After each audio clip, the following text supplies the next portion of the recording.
أعوذ بالله من الشيطان الرجيم. بسم الله الرحمن الرحيم. الحمد لله رب العالمين.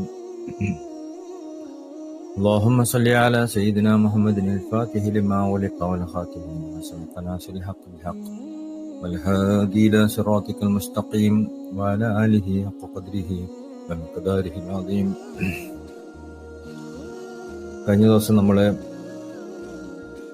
വിശദീകരിച്ചിരുന്നത് സൂറത്തുൻ നിസായിലെ 24-ാമത്തെ വരിയാണ്. ഇന്ന് വിശദീകരിക്കുന്നത് സൂറത്തുൻ നിസായിലെ 25-ാമത്തെ വരിയാണ്. ഇത് നമ്മൾ പറയാൻ ഇങ്ങനെ ഈ നടുവിൽ വെച്ചിട്ട് വിശദീകരിക്കാനുള്ള ഒരു കാരണം നമ്മൾ പറഞ്ഞിരുന്നത് കഴിഞ്ഞ ഷെയ്ഖ് ഇബ്രാഹിം നിയാസ് റളിയല്ലാഹു അൻഹു തങ്ങളുടെ ഫീ റിയാദ് തഫ്സീറാണ് നമ്മൾ ഇതിനെ അടിസ്ഥാനമാക്കുന്നത്. അതിൻ്റെ 1-ാമത്തെ വാള്യം ഞാൻ ഓൾറെഡി ചെയ്ത് കഴിഞ്ഞതാണ്. അതിന്റെ തുടർഭാഗം തുടങ്ങുന്നത് സൂറത്ത് നിസായിലെ 24-ാമത്തെ ആയത്ത് മുതലാണ്. മൻ ലം യസ്തതി' മിൻകും തൗലൻ അൻ യൻകിഹൽ മുഹ്സനാത്തിൽ മുഅ്മിനാത്തി ഫമിമ്മാ മലകത് അയ്മാനുകും മിൻ ഫതയാതികുമുൽ മുഅ്മിനാത്ത് വല്ലാഹു അഅലമു ബിഈമാനികും ബഅദുകും മിൻ ബഅദ് فانكحوهن بإذن أهلهن وآتوهن أجورهن بمعروف محسنات غير مسافحات ولا متخذات أخدان فإذا أحسن فإن أتين بفاحشة فعليهن نصف ما على المحسنات من العذاب ذلك لمن خشي اللعنة منكم وأن تصبروا خير لكم والله غفور رحيم. ومن لم يستطع منكم طولا, ആർക്കെങ്കിലും കഴിവില്ലെങ്കിൽ, മിൻകും തൗലൻ, എന്തിന് കഴിവില്ലെങ്കിൽ, തൗലിൽ എന്ന് പറഞ്ഞാൽ ഇവിടെ സമ്പത്ത്, വിവാഹവുമായി ബന്ധപ്പെട്ട സമ്പത്തിന് കഴിവില്ലെങ്കിൽ. അപ്പോൾ അവിടെ ഈ തൗൽ സമ്പത്തിന് എന്തുകൊണ്ടാണ് തൗല് എന്ന് പറയാൻ കാരണം എന്ന് ഇമാമികൾ വിശദീകരിക്കുന്നുണ്ട്. തൗല് എന്ന് അല്ലാത്ത വേറെ പ്രയോഗങ്ങളൊക്കെ ഈ സമ്പത്തിന് കൊടുക്കാലോ. എന്താണ് ഈ തൗല് എന്നുള്ള പ്രയോഗം തന്നെ കൊടുക്കാൻ കാരണം? തവീല് എന്ന് പറയുന്നത് ശരിക്ക് ചെറുത് എന്നതിന്റെ കുറിയതായത് എന്നതിന്റെ ഓപ്പോസിറ്റ് ആണല്ലോ വലുപ്പമുള്ളത് തവീല് എന്ന് പറയുന്നത്. നമുക്ക് ഒരു കുറിയ മനുഷ്യന് എത്തിപ്പെടാൻ പറ്റാത്ത പല കാര്യങ്ങളും നീളമുള്ള ഒരു മനുഷ്യന് എത്തിപ്പെടാൻ പറ്റും. നമ്മൾ ഒരു അറ്റത്തുള്ള ഒരു വസ്തുവൊക്കെ എടുക്കണം എന്നുണ്ടെങ്കിൽ നമ്മൾ നീളമുള്ള ആളോടാ പറയാം, നിങ്ങൾക്ക് നീളമുണ്ടല്ലോ നിങ്ങൾ എടുത്താളി എന്ന് പറയും. അപ്പം അതുകൊണ്ടാണ് ഇവിടെ തൗൽ എന്ന് പ്രയോഗിക്കാൻ കാരണം തൗൽ എന്ന് പറഞ്ഞാൽ സമ്പത്തുള്ള ആളുകൾക്ക് സമ്പത്തില്ലാത്തവർക്കില്ലാത്ത പല പല കാര്യങ്ങളുണ്ട്. ഉദാഹരണത്തിന് അവർക്ക് സമ്പത്തുണ്ടെങ്കിൽ അവർക്ക് വിവാഹം അധികരിപ്പിച്ച് ചെയ്യാൻ പറ്റും, അല്ലെങ്കിൽ അവർക്ക് നല്ല മഹർ കൊടുത്ത് വിവാഹം ചെയ്യാൻ പറ്റും. അപ്പൊ അങ്ങനെയുള്ളൊരു പ്രൊവിഷൻ സമ്പത്തുള്ളവർക്ക് അള്ളാഹു കൊടുത്തിട്ടുണ്ട്. സമ്പത്തില്ലാത്തവർക്ക് അത് പറ്റണമെന്നില്ല. അപ്പം വമൻ ലം യസ്തതി' മിൻകും തൗലൻ, ആർക്കെങ്കിലും സമ്പത്തില്ലെങ്കിൽ, സമ്പത്തിനുള്ള കഴിവില്ലെങ്കിൽ, അൻ യൻകിഹൽ മുഹ്സനാത്ത്, അതായത് മുഹ്സനാത്തുകളായ സ്വതന്ത്ര സ്ത്രീകളെ കല്യാണം കഴിക്കാൻ ഒരാൾക്ക് സമ്പത്തില്ലെങ്കിൽ, അപ്പോൾ സ്വതന്ത്ര സ്ത്രീകളെ കല്യാണം കഴിക്കാൻ ഒരു വ്യക്തിക്ക് സമ്പത്തില്ലെങ്കിൽ, അപ്പോൾ അവൾക്കുള്ള സമ്പത്ത് എന്ന് പറഞ്ഞാൽ സ്വതന്ത്ര സ്ത്രീകളെ കല്യാണം കഴിക്കുന്നതുമായി ബന്ധപ്പെട്ട സമ്പത്ത് എന്താ? ഒന്നാമത്തത് അവൾക്ക് കൊടുക്കേണ്ട മഹറായിരിക്കും. അപ്പോൾ മഹർ സാധാരണ ഒരു പെണ്ണാണെങ്കിൽ അവൾക്ക് ചോദിക്കുന്ന മഹർ വലിയൊരു മഹറായിരിക്കും, അത് അവൾക്ക് കൊടുക്കാൻ പറ്റണം. അതുപോലെ പിന്നെ അവൾക്കുള്ള ചെലവും അതും അവള് നന്നായിട്ട് അവൾ പ്രതീക്ഷിക്കും. അവൾക്കുള്ള വീടും അവളുടെ വസ്ത്രങ്ങളൊക്കെ നമ്മുടെ നന്നായിട്ട് അവൾ പ്രതീക്ഷിക്കും. അപ്പോൾ അതും നമ്മൾ അവർക്ക് കൊടുക്കേണ്ട സമ്പത്താണ്. ഇതൊക്കെ കൊടുക്കാൻ നമുക്ക് കഴിവില്ലെങ്കിൽ, അൽ മുഅ്മിനാത്ത്, എങ്ങനത്തെ മുഹ്സിനാത്തുകളാണ്, എങ്ങനത്തെ സ്വതന്ത്ര സ്ത്രീകളാണ്? മുഅ്മിനാത്തുകളായ സ്വതന്ത്ര സ്ത്രീകളെ കല്യാണം കഴിക്കാനുള്ള കഴിവ് നമുക്കില്ലെങ്കിൽ, ഫമിമ്മാ മലകത് അയ്മാനുകും, അപ്പൊ എന്ത് ചെയ്യണം? നമ്മുടെ വലത് കൈ അവകാശപ്പെടുന്ന ആ അല്ലെങ്കിൽ നമ്മുടെ വലത് കൈയുടെ കൈകൾ ഉടമപ്പെടുത്തിയ നമ്മളെ കൈകൾ ഉടമപ്പെടുത്തിയതിന് നിങ്ങൾ കല്യാണം കഴിക്കണം. കൈകൾ ഉടമപ്പെടുത്തിയത് കൊണ്ട് ഉദ്ദേശിക്കുന്നത് ഇമാ എന്ന് പറഞ്ഞാല് അടിമ സ്ത്രീകളെയാണ്. അപ്പൊ അടിമ സ്ത്രീകളെ നിങ്ങൾ കല്യാണം കഴിക്കണം. അപ്പോൾ സ്വതന്ത്രരായ സ്ത്രീകളെ നിങ്ങൾക്ക് കല്യാണം കഴിക്കാനുള്ള കഴിവില്ലെങ്കിൽ നിങ്ങൾ അടിമ സ്ത്രീകളെ കല്യാണം കഴിക്കണം. കാരണം എന്താ, അടിമ സ്ത്രീകൾക്കുള്ള അവകാശങ്ങൾ കുറവാണ്. അവർക്ക് നമ്മൾ മഹർ കൊടുക്കേണ്ടത് സ്വതന്ത്രരായ സ്ത്രീകൾക്ക് മഹർ കൊടുക്കുന്ന പോലെയല്ല, അത്ര കൊടുക്കേണ്ട ആവശ്യം ഉണ്ടാവില്ല. അവൾക്ക് നമ്മൾ ചെലവിന് കൊടുക്കുന്നതും സ്വതന്ത്രരായ സ്ത്രീകൾക്ക് ചെലവിന് കൊടുക്കുന്ന പോലെയല്ല. അവൾക്ക് നമ്മളെ ദിനങ്ങൾ അനുവദിച്ചു കൊടുക്കുന്നതും സ്വതന്ത്രരായ സ്ത്രീകൾക്ക് അനുവദിച്ചു കൊടുക്കുന്നത് പോലെയല്ല. അപ്പൊ സ്വതന്ത്രരായ സ്ത്രീകളെ നിങ്ങൾക്ക് കല്യാണം കഴിക്കാൻ കഴിവില്ലെങ്കിൽ നിങ്ങൾ എന്ത് ചെയ്യണം? നിങ്ങളുടെ കൈകൾ ഉടമപ്പെടുത്തിയതാണ് ഉദ്ദേശിക്കുന്നത്, അല്ലെങ്കിൽ വലത്തെ കൈ ഉടമപ്പെടുത്തിയതുകൊണ്ട് ഉദ്ദേശിക്കുന്നത് ഇമാകളാണ്. എന്നാൽ അടിമ സ്ത്രീകളെ അവരെ നിങ്ങൾ കല്യാണം കഴിക്കണം. മിൻ ഫതയാതിക്കുൽ മുഅ്മിനാത്ത്. ഫതയാതിക്കും എന്ന് പറഞ്ഞാൽ ഇവിടെ യുവതികള്, യുവാക്കള് എന്നൊക്കെ അടിമ സ്ത്രീകളെ പറ്റി പറയും. അതുപോലെ അടിമകളായ പുരുഷന്മാരെ കുറിച്ചും പറയും. എന്തുകൊണ്ട് പറഞ്ഞാല് അവര് എത്ര മുതിർന്നവരാണെങ്കിലും അവര് ചെറുപ്പമുള്ള ആളുകൾക്ക് കൊടുക്കേണ്ട ബഹുമാനമേ അവർക്ക് കൊടുക്കേണ്ടതുള്ളൂ എന്ന കാരണം കൊണ്ടാണ്. അടിമ സ്ത്രീകളിൽ ഒരാള്, നല്ല വയസ്സായ ഒരാള് നമ്മൾ വീട്ടില് ജോലി ചെയ്യുന്നുണ്ടെങ്കിൽ അപ്പോഴും ആ വയസ്സായ ആളും അടിമ തന്നെയാണ്. അപ്പൊ അവർക്ക് സാധാരണ ഒരു ചെറുപ്പമുള്ള ഒരാൾക്ക് നമ്മൾ കൊടുക്കുന്ന ബഹുമാനമാണ് അവർക്കും കൊടുക്കേണ്ടതുള്ളൂ. അതുകൊണ്ടാണ് അവരെ ഫതയാത്തിക്കും എന്ന് പറയാൻ കാരണം. മിൻ ഫതയാത്തിക്കുൽ മുഅ്മിനാത്ത്. അപ്പൊ മുഅ്മിനീങ്ങളായ അടിമ സ്ത്രീകളിൽ നിന്ന് നിങ്ങളെ കൈകൾ ഉടമപ്പെടുത്തിയവരെ നിങ്ങൾ കല്യാണം കഴിക്കണം. മിനൽ ഇമാഇൽ മുഅ്മിനാത്ത്. മുഅ്മിനീങ്ങളായിരിക്കണം അവരെന്തായത് കാഫിരീങ്ങളായ ആളുകളെ നിങ്ങൾ കല്യാണം കഴിക്കരുത്. മുഅ്മിനീങ്ങളായ അടിമ സ്ത്രീകളെ നിങ്ങൾ കല്യാണം കഴിക്കണം. അപ്പൊ ഒന്നുകൂടി വായിക്കാം. വമല്ലം യസ്തതി മിൻകും തൗലൻ. നിങ്ങൾക്ക് കഴിവില്ലെങ്കിൽ അൻ യൻകിഹൽ മുഹ്സനാത്ത്. സ്വതന്ത്ര സ്ത്രീകളെ കല്യാണം കഴിക്കാനുള്ള കഴിവ് നിങ്ങൾക്കില്ലെങ്കിൽ, എങ്ങനത്തെ സ്വതന്ത്ര സ്ത്രീകൾ? മുഅ്മിനാത്ത്, മുഅ്മിനീങ്ങളായ സ്വതന്ത്ര സ്ത്രീകൾ. ഹുമിമ്മാ മലക്കത്ത് ഐമാനുക്കും. നിങ്ങൾ എന്ത് ചെയ്യണം? നിങ്ങളെ കൈകൾ ഉടമപ്പെടുത്തിയവരെ നിങ്ങൾ കല്യാണം കഴിക്കണം. മിൻ ഫതയാതിക് മുഅ്മിനാത്ത്. നിങ്ങളുടെ അടിമ സ്ത്രീകളിൽ നിന്നുള്ള മുഅ്മിനാത്തുകളെ നിങ്ങൾ കല്യാണം കഴിക്കണം. ഇവിടെ ഒരു ചെറിയ ചോദ്യമുണ്ട്. ബഹുമാനപ്പെട്ട ഇമാം റാസി റളിയല്ലാഹു അൻഹു തങ്ങൾ ചോദിക്കുന്നുണ്ട്, ഒരാളുടെ ചോദ്യത്തിന് ഉത്തരം നൽകുന്നുണ്ട്. എന്താ പറഞ്ഞാല് ഇവിടെ അടിമ സ്ത്രീകളെ സ്വതന്ത്രരായ സ്ത്രീകളെ കല്യാണം കഴിക്കാന് ഒരാൾക്ക് കഴിവില്ലെങ്കിൽ അടിമ സ്ത്രീകളെ കല്യാണം കഴിക്കണം എന്ന് പറഞ്ഞല്ലോ. അത് അടിമ സ്ത്രീകളെ തന്നെ ആവണമെന്നില്ലല്ലോ. പാവപ്പെട്ട സ്വതന്ത്ര സ്ത്രീകളും കല്യാണം കഴിച്ചൂടെ? എന്തിനാണ് അടിമ സ്ത്രീകൾ എന്ന് പറഞ്ഞത്?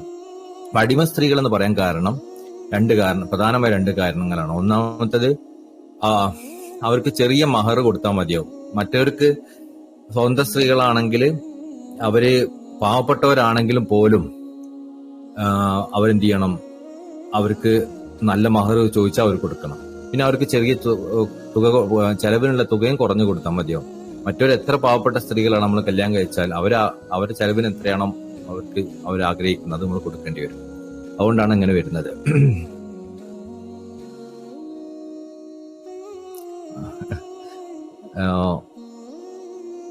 ഇത് നമ്മൾ അള്ളാഹുവിന്റെ പരിശുദ്ധമായ, ഒരാൾ ചോദിച്ചു കല്യാണം ഒന്ന് കഴിച്ചവർ തന്നെ കഷ്ടപ്പെടുന്നു, പിന്നെ എന്തിനാണ് കുറയുക? ഇത് പരിശുദ്ധമായ ഖുർആന്റെ ദർസല്ലേ? ഖുർആനിൽ എന്താണ് പറയുന്നത് അത് നമ്മൾ വിശദീകരിക്കുകയാണ്. ഈ ഒരാൾക്ക് ഇതിനെ പറ്റി പറയുന്നുണ്ട്, ഒമല്ലം യസ്തതി മിൻകും. അവർക്ക് കഴിവില്ലെങ്കിൽ എന്നാണ് പറയുന്നത്. ഒരാൾക്ക് ഒന്ന് തന്നെ കഴിക്കാൻ കഴിവില്ലെങ്കിൽ അയാൾ കല്യാണം തന്നെ കഴിക്കരുത്. ആ കഴിവിനെ പറ്റി എന്തൊക്കെ പറയുന്നു? ഒന്നാമത്തത് അവരുടെ ശാരീരികമായ കഴിവുണ്ട്, സാമ്പത്തികമായ കഴിവുണ്ട്, ഇതൊക്കെ ഉണ്ട്. ഇതൊന്നും അവർക്കില്ലെങ്കിൽ അവർ കല്യാണം തന്നെ കഴിക്കാൻ പാടില്ല, ഇന്നൊന്നല്ല. എന്നാല് അവർക്ക് ഒന്ന് കല്യാണം കഴിക്കാനുള്ള കഴിവുണ്ടെങ്കിൽ ഒന്ന് കല്യാണം കഴിക്കണം. അപ്പൊ ഒന്ന് കഴിക്കാനുള്ള ശാരീരിക ക്ഷമതയും സമ്പത്തും ഒക്കെ ഒരാളുണ്ടെങ്കിൽ ഒന്ന് കല്യാണം കഴിക്കണം. പിന്നെ അതുപോലെ തന്നെ അതിൽ കൂടുതൽ അവർക്കുണ്ടെങ്കിൽ കൂടുതൽ കല്യാണം കഴിക്കണം. കല്യാണം കഴിക്കണം നിർബന്ധമല്ല.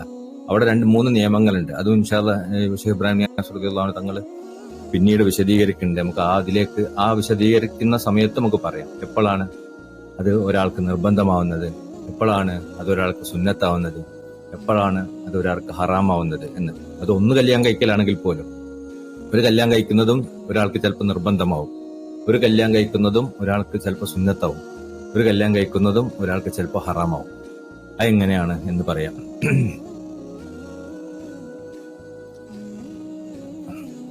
വല്ലാഹു അലമു ബി ഈമാനിക്കും ബഅദുക്കും മിൻ ബഅദ്. കാരണം നിങ്ങൾ വല്ലാഹു അലം ബി ഈമാനിക്കും, നിങ്ങൾ അവരെ മൊമിനീങ്ങളിൽ നിന്ന് ഉള്ള ഫത്തയാത്തുകളെ കല്യാണം കഴിക്കണം എന്നാണല്ലോ പറഞ്ഞത്. മൊമിനീങ്ങളിൽ നിന്നുള്ള അടിമ സ്ത്രീകളെ കല്യാണം കഴിക്കണം. അപ്പൊ മൊമിനീങ്ങൾ എന്ന് പറഞ്ഞാൽ നമ്മൾ ചോദിക്കൂലേ, നമുക്ക് ചോദ്യം ഉണ്ടാവും, ഈ ഈമാൻ എന്ന് പറഞ്ഞാൽ ഹൃദയത്തിലുള്ള സാധനമല്ല, അതൊക്കെ നമുക്ക് എങ്ങനെ കണ്ടെത്താൻ പറ്റുക? അല്ലെങ്കിൽ നമ്മൾ പറയും ചില ആൾക്കാരോടൊക്കെ കല്യാണം കഴിക്കുമ്പോൾ ദീനൊന്നും അങ്ങനെ നോക്കേണ്ട ആവശ്യമൊന്നുമില്ല, അതൊക്കെ പിന്നെ നമുക്ക് ഉണ്ടാക്കാം. അല്ലെങ്കിൽ ദീനിപ്പോ നോക്കിയപ്പോ എല്ലാവരും ബാഹ്യമായി ഇങ്ങനെ കുറെ ഉഷാറായി നടക്കുന്ന ആൾക്കാർക്കൊക്കെ ദീൻ ഉണ്ടാവണം നിർബന്ധമുണ്ടോ എന്നൊക്കെ നമ്മൾ ചോദിക്കല്ലോ. ഇവിടെയാണ് അള്ളാഹിന്റെ ഉത്തരം, അള്ളാഹിന്റെ തന്നെ ഉത്തരാണ് അതിന്. വല്ലാഹു അലം ബി ഈമാനിക്കും, അള്ളാഹുവിനെ അറിയാം അവന്റെ ഉള്ളിലുള്ള ഈമാൻ. നിങ്ങൾ എന്ത് ചെയ്താൽ മതി? ഈമാനും ഷർത്തും ഫി നിക്കാഹിൽ മംലൂക്കാത്ത് വൽ ഈമാനും കൽബിയുൻ. ഈമാൻ എന്താണ്? കൽബിയാണ്. ഈമാൻ ഒരാളുടെ ഹൃദയത്തിലുള്ളതാണ്. ഫൽദാലിക ദക്കർ സുബ്ഹാനഹു വ തആല അല്ലാഹു ആലം ബി ഈമാനിക്കും. അതുകൊണ്ടാണ് അള്ളാഹു അവരുടെ ഈമാനിനെ കുറിച്ച് അള്ളാഹുവിനെ അറിയാമെന്ന് പറയുന്നത്. ഫക്തഫു ബിലാഹിരിഹി. അപ്പൊ നിങ്ങൾ എന്താ ചെയ്യേണ്ടത്? നിങ്ങൾ അതിന്റെ ബാഹ്യമായ സാധനത്തിന് മാത്രം പരിശോധിച്ചാൽ മതി. ഒരാളുടെ ഈമാൻ പരിശോധിക്കാന്ന് പറഞ്ഞാൽ അയാൾ നല്ല നിസ്കരിക്കുന്നുണ്ട്, അള്ളാഹിനെ തവക്കുലാക്കുന്നുണ്ട്, ദിക്റിലുണ്ട്, ഇബാദത്ത് ചെയ്യുന്നുണ്ട്, മോശം കാര്യങ്ങളൊന്നും ചെയ്യുന്നില്ല, അവരെ കുറിച്ച് നല്ലൊരു മതിപ്പൊക്കെ അവരുടെ കൂടെ ഉള്ളവരും എല്ലാത്തിലും ഉണ്ട്, അങ്ങനൊക്കെ തോന്നുന്നൊരവസ്ഥയാണെന്ന് കരുതാം. ഫക്തഫു ബിലാഹിരി. അപ്പൊ നിങ്ങൾ അവരുടെ ലാഹിറിനെ ഇതിൽ തൃപ്തിപ്പെടണം. വക്കീലു സറാഇറ ഇലൈഹി. എന്നിട്ട് എന്ത് ചെയ്യണം? അതിന്റെ രഹസ്യങ്ങളുണ്ടല്ലോ, ഈമാൻ ഒരാളുടെ ഹൃദയത്തിലുള്ള സാധനമല്ലോ, അതിന്റെ രഹസ്യങ്ങൾ അള്ളാഹു വിട്ടെടുക്കണം. ഒരാളുടെ കല്യാണം കഴിക്കുമ്പോൾ പുരുഷനാണെങ്കിലും സ്ത്രീ ആണെങ്കിലും നമ്മൾ അവരുടെ ദീനാണ് നോക്കേണ്ടത്. ഇപ്പൊ ദീനാണ് നോക്കേണ്ടതെന്ന് പറയുമ്പോൾ ആ ദീനിന്റെ ലാഹിർ നമുക്ക് കാണാൻ പറ്റും. അപ്പൊ ആ ലാഹിറിനെ, അപ്പൊ അവരെ കുറിച്ച് നമ്മൾ അന്വേഷിക്കുന്നു, അവരെ വാപ്പനെ കുറിച്ച്, പിന്നെ അതുപോലെ തന്നെ പെൺകുട്ടികളാണ് പ്രത്യേകം ശ്രദ്ധിക്കേണ്ടതാണ്, അവരുടെ വാപ്പനെ കുടുംബത്തിനെ അന്വേഷിക്കേണ്ടത്, അവളെ അന്വേഷിക്കുന്നതിനേക്കാൾ കൂടുതൽ. അത് ഷെയ്ഖ് ഇബ്രാഹിം നിയാസ് തങ്ങൾ ഇതിൽ പറയുന്നുണ്ട്. വാപ്പനെ കുറിച്ച് അന്വേഷിക്കണം, കാരണം അവരുടെ കുടുംബത്തിനെ കുറിച്ച് അന്വേഷിക്കണം, അവളുടെ അല്ല അവന്റെയും ഒക്കെ ദീനിനെ കുറിച്ച്. ആണുങ്ങളെ കുറിച്ച് അന്വേഷിക്കണം, ആ പുരുഷനെ കൂടുതൽ അന്വേഷിക്കേണ്ടത്, ആ വ്യക്തിനെ കുറിച്ച് അന്വേഷിക്കണം. അപ്പൊ ഇതൊക്കെ അന്വേഷിച്ച് നമുക്കത് അവരുടെ ബാഹ്യമായ അവരുടെ ഈമാനിനെ കുറിച്ചൊരു ബോധ്യം വന്നാൽ പിന്നെ നമ്മൾ അവരും ആ മുഅ്മിനീങ്ങളാണെന്നുള്ള അടിസ്ഥാനത്തിൽ അവർ കല്യാണം കഴിക്കാം. ആന്തരികമായി നമുക്കറിയില്ല. ഒരു മനുഷ്യൻ ഇതൊക്കെ ചെയ്തുകൊണ്ട്, ബാഹ്യമായി ഇതൊക്കെ ചെയ്തുകൊണ്ട് ചിലപ്പോൾ ആന്തരികമായി കാഫിർ തന്നെ ആയിരിക്കും, അങ്ങനെ ഉണ്ടാവാമല്ലോ, മുനാഫിക്കായിരിക്കും, അങ്ങനെയൊക്കെ ഉണ്ടാവാം. അള്ളാഹു ആലം. അതുകൊണ്ട് ആണ് അള്ളാഹു അവിടെ പറഞ്ഞത് അള്ളാഹു ആലം ബി ഈമാനിക്കും, അള്ളാഹുവിനെ അറിയാം അവരുടെ ഈമാൻ. ബാദുക്കും മിൻ ബാദ്. പിന്നെ നിങ്ങൾ എന്ത് ചെയ്യണം? അവിടെ ഈ പഴയ കാലത്തൊക്കെ ജാഹിലിയ കാലത്ത് ഇങ്ങനെ ഒരു സിസ്റ്റം ഉണ്ടായിരുന്നു. എന്ത് പറഞ്ഞാല് ഉയർന്ന ആളുകൾക്ക്, അതായത് സ്വതന്ത്രരായ ആളുകൾ അടിമ സ്ത്രീകളെ കല്യാണം കഴിക്കുന്നത് ഒരു മോശപ്പെട്ട കാര്യമായിട്ടായിരുന്നു കണ്ടിരുന്നത്. അങ്ങനെ ഒരു കല്യാണം കഴിക്കൽ ഉണ്ടായിരുന്നില്ല. ഇപ്പൊ അടിമ സ്ത്രീകളെ കല്യാണം കഴിക്കുക എന്ന് പറയുന്നത് കല്യാണം കഴിക്കലും നിർബന്ധമല്ല കേട്ടോ. ഇവിടെ കല്യാണം കഴിക്കാൻ ഉദ്ദേശിക്കുന്നത് ഇപ്പോൾ ഒരാളുടെ കീഴിലുള്ള അടിമ സ്ത്രീ ആണെങ്കിൽ അവർ വിവാഹം ചെയ്യാൻ നിർബന്ധമില്ല. കീഴിലാവുക എന്ന് പറയുന്നത് തന്നെ അവരുമായിട്ടുള്ള ബന്ധത്തിന് അവർക്ക് അനുവാദം നൽകുന്നതാണ്. പക്ഷെ അവര് വേറൊരാളുടെ അടിമ സ്ത്രീയാണെന്ന് കരുതാം, വേറൊരാളുടെ കീഴിലുള്ള ഒരു അടിമ സ്ത്രീയാണ്. അപ്പൊ ആ അടിമ സ്ത്രീനെ ഇദ്ദേഹത്തിന് വിവാഹം കഴിക്കാം. എങ്ങനെ വിവാഹം കഴിക്കേണ്ടത്? അവർക്ക് മഹർ കൊടുത്തുണ്ട്. ആ മഹർ ആർക്കാ കൊടുക്കുക? ആ അടിമ സ്ത്രീനെ ഉടമപ്പെടുത്തിയ വ്യക്തിക്ക്. പക്ഷെ അത് താഴത്ത്, ഈ ആയത്തിൽ തന്നെ താഴത്ത് പറയുന്നുണ്ട്. അപ്പോ ആളുകൾ കരുതിയിരുന്നു ഒരു അടിമ സ്ത്രീനെ കല്യാണം കഴിക്കുക എന്ന് പറയുന്നത് ഒരു മോശപ്പെട്ട കാര്യമായിട്ട്. അപ്പൊ അതുകൊണ്ടാണ് ബാദുക്കും മിൻ ബാദ്, അവർ നിങ്ങൾ നമുക്ക് എന്താ പറയാ, അവര് ചിലക്കാൾ നല്ല ആൾക്കാരാവും. നിങ്ങള് ഒരേ വാപ്പന്റെ ഉമ്മന്റെ കീഴിൽ നിന്ന് വന്നതാണ്, ആദം വാപ്പന്റെ അടുത്തുനിന്ന് വന്നതാണ്. ചിലപ്പോ ഒരു അടിമ സ്ത്രീയിൽ നിന്ന് ചിലപ്പോ അള്ളാഹു നല്ല ആളുകളെ കൊണ്ടുവരും, ചിലപ്പം സ്വതന്ത്രരായ സ്ത്രീകളിൽ നിന്ന് മോശം ആൾക്കാരേക്ക് അള്ളാഹു കൊണ്ടുവരാം. അപ്പൊ അങ്ങനെയൊക്കെ ഉള്ളത് കൊണ്ട് എന്ത് ചെയ്യണ്ട, നമ്മൾ അതിനെപ്പറ്റി ആ അടിമ സ്ത്രീകളെ കല്യാണം കഴിക്കുന്നത് വളരെ മോശപ്പെട്ട കാര്യങ്ങളായിട്ട് നിങ്ങൾ കാണേണ്ട ആവശ്യമില്ല എന്നതാണ് ഇവിടെ അള്ളാഹു പറയുന്നത്. അപ്പൊ ഇവിടെ എന്നെ ഷെയ്ഖ് ഇബ്രാഹിം യാസർ റളിയല്ലാഹു അൻഹു തങ്ങൾ വിശദീകരിക്കാൻ അല്ലെ ഈമാനു ഷർത്തും ഫി നിക്കാഹിൽ മംലൂക്കാത്ത്. മംലൂക്കാത്ത് എന്ന് പറഞ്ഞാൽ മറ്റൊരാളുടെ ഉടമസ്ഥതയിലുള്ള ഒരു അടിമ സ്ത്രീന് വേണ്ടിയാണ് മംലൂക്കാത്ത് എന്ന് പറയാം. അപ്പൊ അവരെയാണ് നമ്മൾ പെണ്ണിനെ പിന്നെ നമുക്ക് നിക്കാഹ് കഴിക്കാനുള്ള ഒരു ഓപ്ഷൻ ഉണ്ട്. അപ്പൊ ആ നിക്കാഹ് കഴിക്കണം എന്നുണ്ടെങ്കിൽ അവള് ഈമാനുള്ളവരാവണം. ഈമാനു കൽബിയും ഫലാദിക ദക്കറു സുബ്ഹാനഹു തആല അല്ലാഹു അലം ഈമാനി കഥ നമ്മൾ വിശദീകരിച്ചത്. ഫറുബ്ബ അമത്തിൻ തഫ്ദലുൽ ഹുറ ബാദ് എന്നൊക്കെ പറഞ്ഞതിന്റെ അടിസ്ഥാനത്തിൽ എന്താണ്? ഫറുബ്ബ അമത്തിൻ തഫ്ദലുൽ ഹുറ, ഒരു സ്വതന്ത്രരായ സ്ത്രീനെക്കാളും ഫضലുള്ള ആളായിരിക്കും ചിലപ്പോ ഒരു അടിമ സ്ത്രീ. അപ്പോ അതുകൊണ്ടാണ് അല്ലാഹു ബഅദുക്കും മിൻ ബഅദ് എന്ന് പറയാൻ കാരണം. വഹാദാ തഅനീസു ബിനിക്കാഹിൽ ഇമാ, ഇത് ഷെയ്ഖ് ഇബ്രാഹിം യാസർ തങ്ങൾ പറയാണ്, ഇത് പിന്നെ ഒരു പ്രോത്സാഹനമാണ്. ബിനിക്കാഹിൽ ഇമാ, അടിമ സ്ത്രീകളെ കല്യാണം കഴിക്കുന്നതിലേക്കുള്ള പ്രോത്സാഹനമാണ്. തദ്വീജുൽ മംലൂക്കാത്ത്, മറ്റൊരാളുടെ ഉടമസ്ഥതയിലുള്ള അടിമ സ്ത്രീകളെ കല്യാണം കഴിക്കുന്നതിനെ കുറിച്ച് പറയുകയാണെങ്കിൽ മംലൂക്കത്തു ഗൈറു തജൂസു ഇലാ അജ്സൽ ഇൻസാനും അൻ തദ്വീജിൽ ഹുറത്തി വഹശിയൽ അൻത്. അപ്പോ മംലൂക്കത്തു ഐറു തജൂസ് ഇദാ അജ്സൽ ഇൻസാനു അൻ തദ്വീജ് ഹുറത്തി വഹശിയൽ അൻത്. നമ്മള് മറ്റൊരാളുടെ ഉടമസ്ഥയിലുള്ള അല്ലെങ്കിൽ അടിമ സ്ത്രീ നമ്മൾ കല്യാണം കഴിക്കുകയാണെങ്കിൽ നമുക്ക് എന്ത് വേണം? അതിന്റെ അടിസ്ഥാനം എന്താണ്? നമുക്ക് വേറൊരാൾ, ഒരു സ്വതന്ത്ര സ്ത്രീയെ കല്യാണം കഴിക്കാൻ പറ്റാത്ത അവസ്ഥയിലാണ് നമ്മൾ അങ്ങനെ ചെയ്യേണ്ടത്. അതുപോലെ തന്നെ നമ്മളൊന്നിനെ ഭയന്നാൽ, എന്താണ് ഭയന്നാൽ? പ്രധാനമായ ഭയം എന്ന് പറയുന്നത് തെറ്റുകൾ ചെയ്തു പോകുമോ എന്ന ഭയമാണ്. ഇപ്പൊ തെറ്റുകൾ ചെയ്തു പോകുമോ എന്ന ഭയം, അല്ലെങ്കിൽ പിന്നെ നമുക്ക് ഒരു സ്വതന്ത്ര സ്ത്രീയെ കല്യാണം കഴിക്കാൻ ആവശ്യമായ പണം ഇല്ലാതിരിക്കാം. ഇങ്ങനത്തെ ഘട്ടത്തിലാണ് നമ്മളൊരു അടിമ സ്ത്രീ, പ്രത്യേകിച്ച് മറ്റൊരാളുടെ ഉടമസ്ഥതയിലുള്ള അടിമ സ്ത്രീയെ കല്യാണം കഴിക്കേണ്ടത്. വസ്ബിർ ഖൈറുൻ മിൻ തദ്വീജിൽ മംലൂക്കാത്തി, മറ്റൊരാളുടെ ഉടമസ്ഥതയിലുള്ള ഒരു അടിമ സ്ത്രീയെ കല്യാണം കഴിക്കുന്നതിനേക്കാൾ നല്ലത് ഖൈറെന്താ? നിങ്ങൾ ക്ഷമിക്കലാണ്. ഒരു സ്വതന്ത്രരായ സ്ത്രീയെ കല്യാണം കഴിക്കുന്ന വിഷയത്തിൽ അള്ളാഹു ഈ ഒരു രൂപത്തിൽ പറഞ്ഞിട്ടില്ല. നിങ്ങൾ പിന്നെ സ്ത്രീകളെ കല്യാണം കഴിക്കാതിരിക്കുന്നതാണ് നല്ലതെന്നൊന്നും പറഞ്ഞിട്ടില്ല. അള്ളാഹു പറഞ്ഞത് നിങ്ങൾ കല്യാണം കഴിക്കണം, അവരിൽ നിന്ന് 2, 3, 4 നിങ്ങൾക്ക് അവരിൽ നീതി പുലർത്താൻ പറ്റൂലെങ്കിൽ ഒരു വിവാഹം കഴിക്കണം എന്ന് അള്ളാഹു പറഞ്ഞു. അള്ളാഹുവിന്റെ കൽപ്പന എങ്ങനെയാണ്? അതിൽ നിന്ന് ഇത് അള്ളാഹു കല്യാണത്തിനുള്ള പ്രോത്സാഹനമാണ് നൽകിയത്. എന്നാൽ അടിമ സ്ത്രീകളെ കല്യാണം കഴിക്കുന്ന വിഷയത്തിൽ വസ്ബിർ, അള്ളാഹു പറഞ്ഞത് എന്താ? അതില് ശമിക്കുന്നതാണ് നല്ലതെന്നാണ്. നിങ്ങൾക്ക് ഇതിനൊന്നും കഴിവില്ല, മാത്രം ഇത് ചെയ്താൽ മതി. വസ്ബിർ ഖൈറും മിൻ തദ്വീജിൽ മംലൂക്കാത്ത്, കാരണം ക്ഷമിക്കലാണ് മറ്റൊരാളുടെ ഉടമസ്ഥതയിലുള്ള ഒരു സ്ത്രീയെ കല്യാണം കഴിക്കുന്നതിനേക്കാളും നല്ലത്.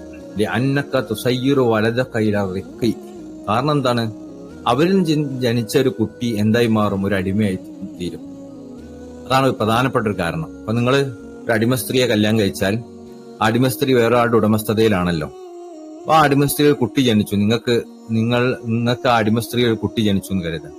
ആ കുട്ടിയും ആ അടിമ സ്ത്രീ വേറെ ആളുടെ ഉടമസ്ഥതയിലായതുകൊണ്ട് ആ കുട്ടിയും ആ ഉടമന്റെ അടിമയായി മാറും. അപ്പം പിന്നെ അത് നിങ്ങൾക്ക് പിന്നെ പ്രയാസമുള്ളതാണ്. നിങ്ങളെ കുട്ടികൾ, നിങ്ങളുടെ സന്താന പരമ്പര അടിമകളായി തീരുന്ന ഒരു അവസ്ഥയിലേക്ക് മാറും. അപ്പോൾ അതിനേക്കാൾ നല്ലത് നിങ്ങൾ ക്ഷമിക്കലാണ് എന്ന് പറഞ്ഞു. ഫഹദ മദ്ഹബു മാലിക്, ഇത് ഇമാം മാലിക് റളിയല്ലാഹു അൻഹു തങ്ങളുടെ മദ്ഹബാണ്. അൻ അജ്സ അൻ യൻഖിഹൽ ഹുറത വഹശിയൽ അനത ഫലഹു തദ്വീജുൽ ഇമാ. എന്താണ് അത്? ഇമാം മാലിക് തങ്ങളുടെ മദ്ഹബ്, മറ്റൊരു സ്വതന്ത്രരായ സ്ത്രീയെ കല്യാണം കഴിക്കാനുള്ള ഒരു കഴിവില്ലെങ്കിൽ, അതുപോലെ തന്നെ തെറ്റ് ചെയ്തു പോകുമോ എന്ന പേടിയുണ്ടെങ്കിൽ, അങ്ങനെയാണെങ്കിൽ മാത്രമാണ് ഒരു അടിമ സ്ത്രീ വിവാഹം കഴിക്കാൻ പാടുള്ളൂ എന്നത് ഇമാം മാലിക് റളിയല്ലാഹു അൻഹു തങ്ങളുടെ മദ്ഹബാണ്. മദ്ഹബു ഷാഫി ലാ യശ്റുതു ഷൈഉൻ ഫി തദ്വീജിൽ ഇമാ. എന്നാൽ ഷാഫി മദ്ഹബിന്റെ വിഷയത്തിൽ അങ്ങനൊന്നുമില്ല, ഒരു ഷർത്തൊന്നുമില്ല. ആരെയും ഷാഫി മദ്ഹബില് പിന്നെ കഴിവില്ലെങ്കിലും, ഒരാൾക്ക് കഴിവുണ്ടെങ്കിലും വേറൊരു പെണ്ണിനെ കല്യാണം കഴിക്കുക, ഒരു അടിമ സ്ത്രീയെ കല്യാണം കഴിക്കുക. ഇങ്ങനെ ഒരു പ്രത്യേക കണ്ടീഷനൊന്നുമില്ല എന്തിന് അടിമ സ്ത്രീകളെ കല്യാണം കഴിക്കാൻ. ഫുസ്സിറ നിക്കാഹു, ഈ നിക്കാഹ് എന്നതിന് ബിൽ വതഅ് എന്ന ഒരു ഒരു ഒരു തഫ്സീർ കൊടുക്കുന്നുണ്ട്. നിക്കാഹ് എന്താണ് ആ ആയത്ത് പറയണത്? അതിലിങ്ങനല്ല, ഒമല്ലം യസ്തതിഉ മിൻകും തൗലു ഔ യൻകിഹൽ മുഹ്സനാത്ത്. യൻകിഹ് എന്ന് പറയുന്നതിന് ഇവിടെ വതഅ് എന്നുള്ള അർത്ഥം. വതഅ് എന്ന് പറഞ്ഞാൽ എന്താണ്? അവരുമായി ഇണചേരാൻ എന്നുള്ള അർത്ഥം വരും. അപ്പൊ അവരെ നിക്കാഹ് ചെയ്യാൻ കഴിവില്ലെങ്കിൽ എന്ന് പറയുന്നതിന് പകരം ഇങ്ങനെ വായിച്ചു നോക്കി, ഒമല്ലം യസ്തതിഉ മിൻകും തൗലൻ, നിങ്ങൾക്ക് കഴിവില്ലെങ്കിൽ, ഐ യൻകിഹ എന്ന് പറയുമ്പോൾ അവിടെ നിക്കാഹ് എന്ന് പറയുന്നതിന് പകരം അവരുമായി ഇണചേരാൻ നിങ്ങൾക്ക് കഴിവില്ലെങ്കിൽ എന്ന് പറഞ്ഞാൽ ഇങ്ങനെ ഉണ്ടാവും. അപ്പൊ ഇണചേരാൻ കഴിവില്ലെങ്കിൽ നിങ്ങൾ എന്ത് ചെയ്യണം? അടിമ സ്ത്രീകളെ കല്യാണം കഴിക്കണം. അപ്പൊ അതിന് രണ്ട് വിശദീകരണം പറയുന്നുണ്ട്. ഒന്നാമത്തത് ഇണചേരാൻ കഴിവില്ലെങ്കിൽ എന്ന് പറഞ്ഞാൽ അവിടെയും ഉദ്ദേശിക്കുന്നത് കല്യാണം കഴിച്ച് ഇണചേരാൻ കഴിവില്ലെങ്കിൽ എന്നാണ് എന്ന് പറയാം. രണ്ടാമത്തത് കല്യാണം കഴിച്ചാൽ തന്നെ ഇണചേരാനുള്ള കഴിവ് ഒരാൾക്കില്ല. അങ്ങനെ ഉണ്ടാവും. എല്ലാ പുരുഷന്മാർക്കും അവർക്ക് ഈ ശാരീരികമായ ആസക്തികൾ വർദ്ധിച്ച രൂപത്തിൽ ഉണ്ടാവണമെന്നില്ല, അല്ലെങ്കിൽ അവർക്ക് അതിനെന്തെങ്കിലും കുറവുകൾ ഉണ്ടാവും ശാരീരികമായി. അങ്ങനത്തെ അവസ്ഥയാണെങ്കിൽ നിങ്ങൾക്ക് സ്വതന്ത്രരായ സ്ത്രീകളെ കല്യാണം കഴിച്ച് അവരോട് ഇണചേരാൻ പറ്റൂലെങ്കിൽ പിന്നെ നല്ലത് അടിമകളെ കല്യാണം കഴിക്കണം. കാരണം അടിമകൾ കല്യാണം കഴിച്ചാൽ നിങ്ങളുടെ ആഗ്രഹങ്ങൾ വളരെ കുറവാണെങ്കിൽ പോലും ആഗ്രഹങ്ങൾ പൂർത്തീകരിക്കാൻ പറ്റുന്ന അവകാശങ്ങൾ ചിലപ്പോൾ അടിമ സ്ത്രീകൾക്ക് ഉണ്ടാവുള്ളൂ. എന്നാൽ നിങ്ങൾ സ്വതന്ത്ര സ്ത്രീകളെ കല്യാണം കഴിച്ചാൽ അവരെ തൃപ്തിപ്പെടുത്തൽ നിങ്ങളുടെ നിർബന്ധമായ കാര്യം. അത് നിങ്ങൾക്ക് ചിലപ്പോൾ പൂർത്തീകരിക്കാൻ സാധിക്കണമെന്നില്ല. അങ്ങനെ ഒരു വ്യാഖ്യാനമുണ്ട്. എന്നാൽ ഇവിടെ ബ്രാന്യാസങ്ങൾ കൊടുക്കുന്നത്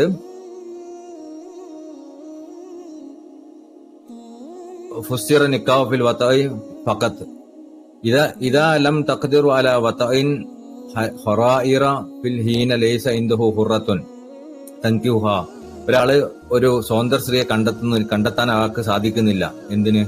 അവരുമായി ഇണചേരാൻ സ്വതന്ത്ര സ്ത്രീയെ കണ്ടെത്താൻ ഒരാൾക്ക് സാധിക്കുന്നില്ലെങ്കിൽ ഫലാ ബഅസ ബിതദ്വീജിൽ മംലൂഖത്തി, അവനെ സംബന്ധിച്ചിടത്തോളം ഒരു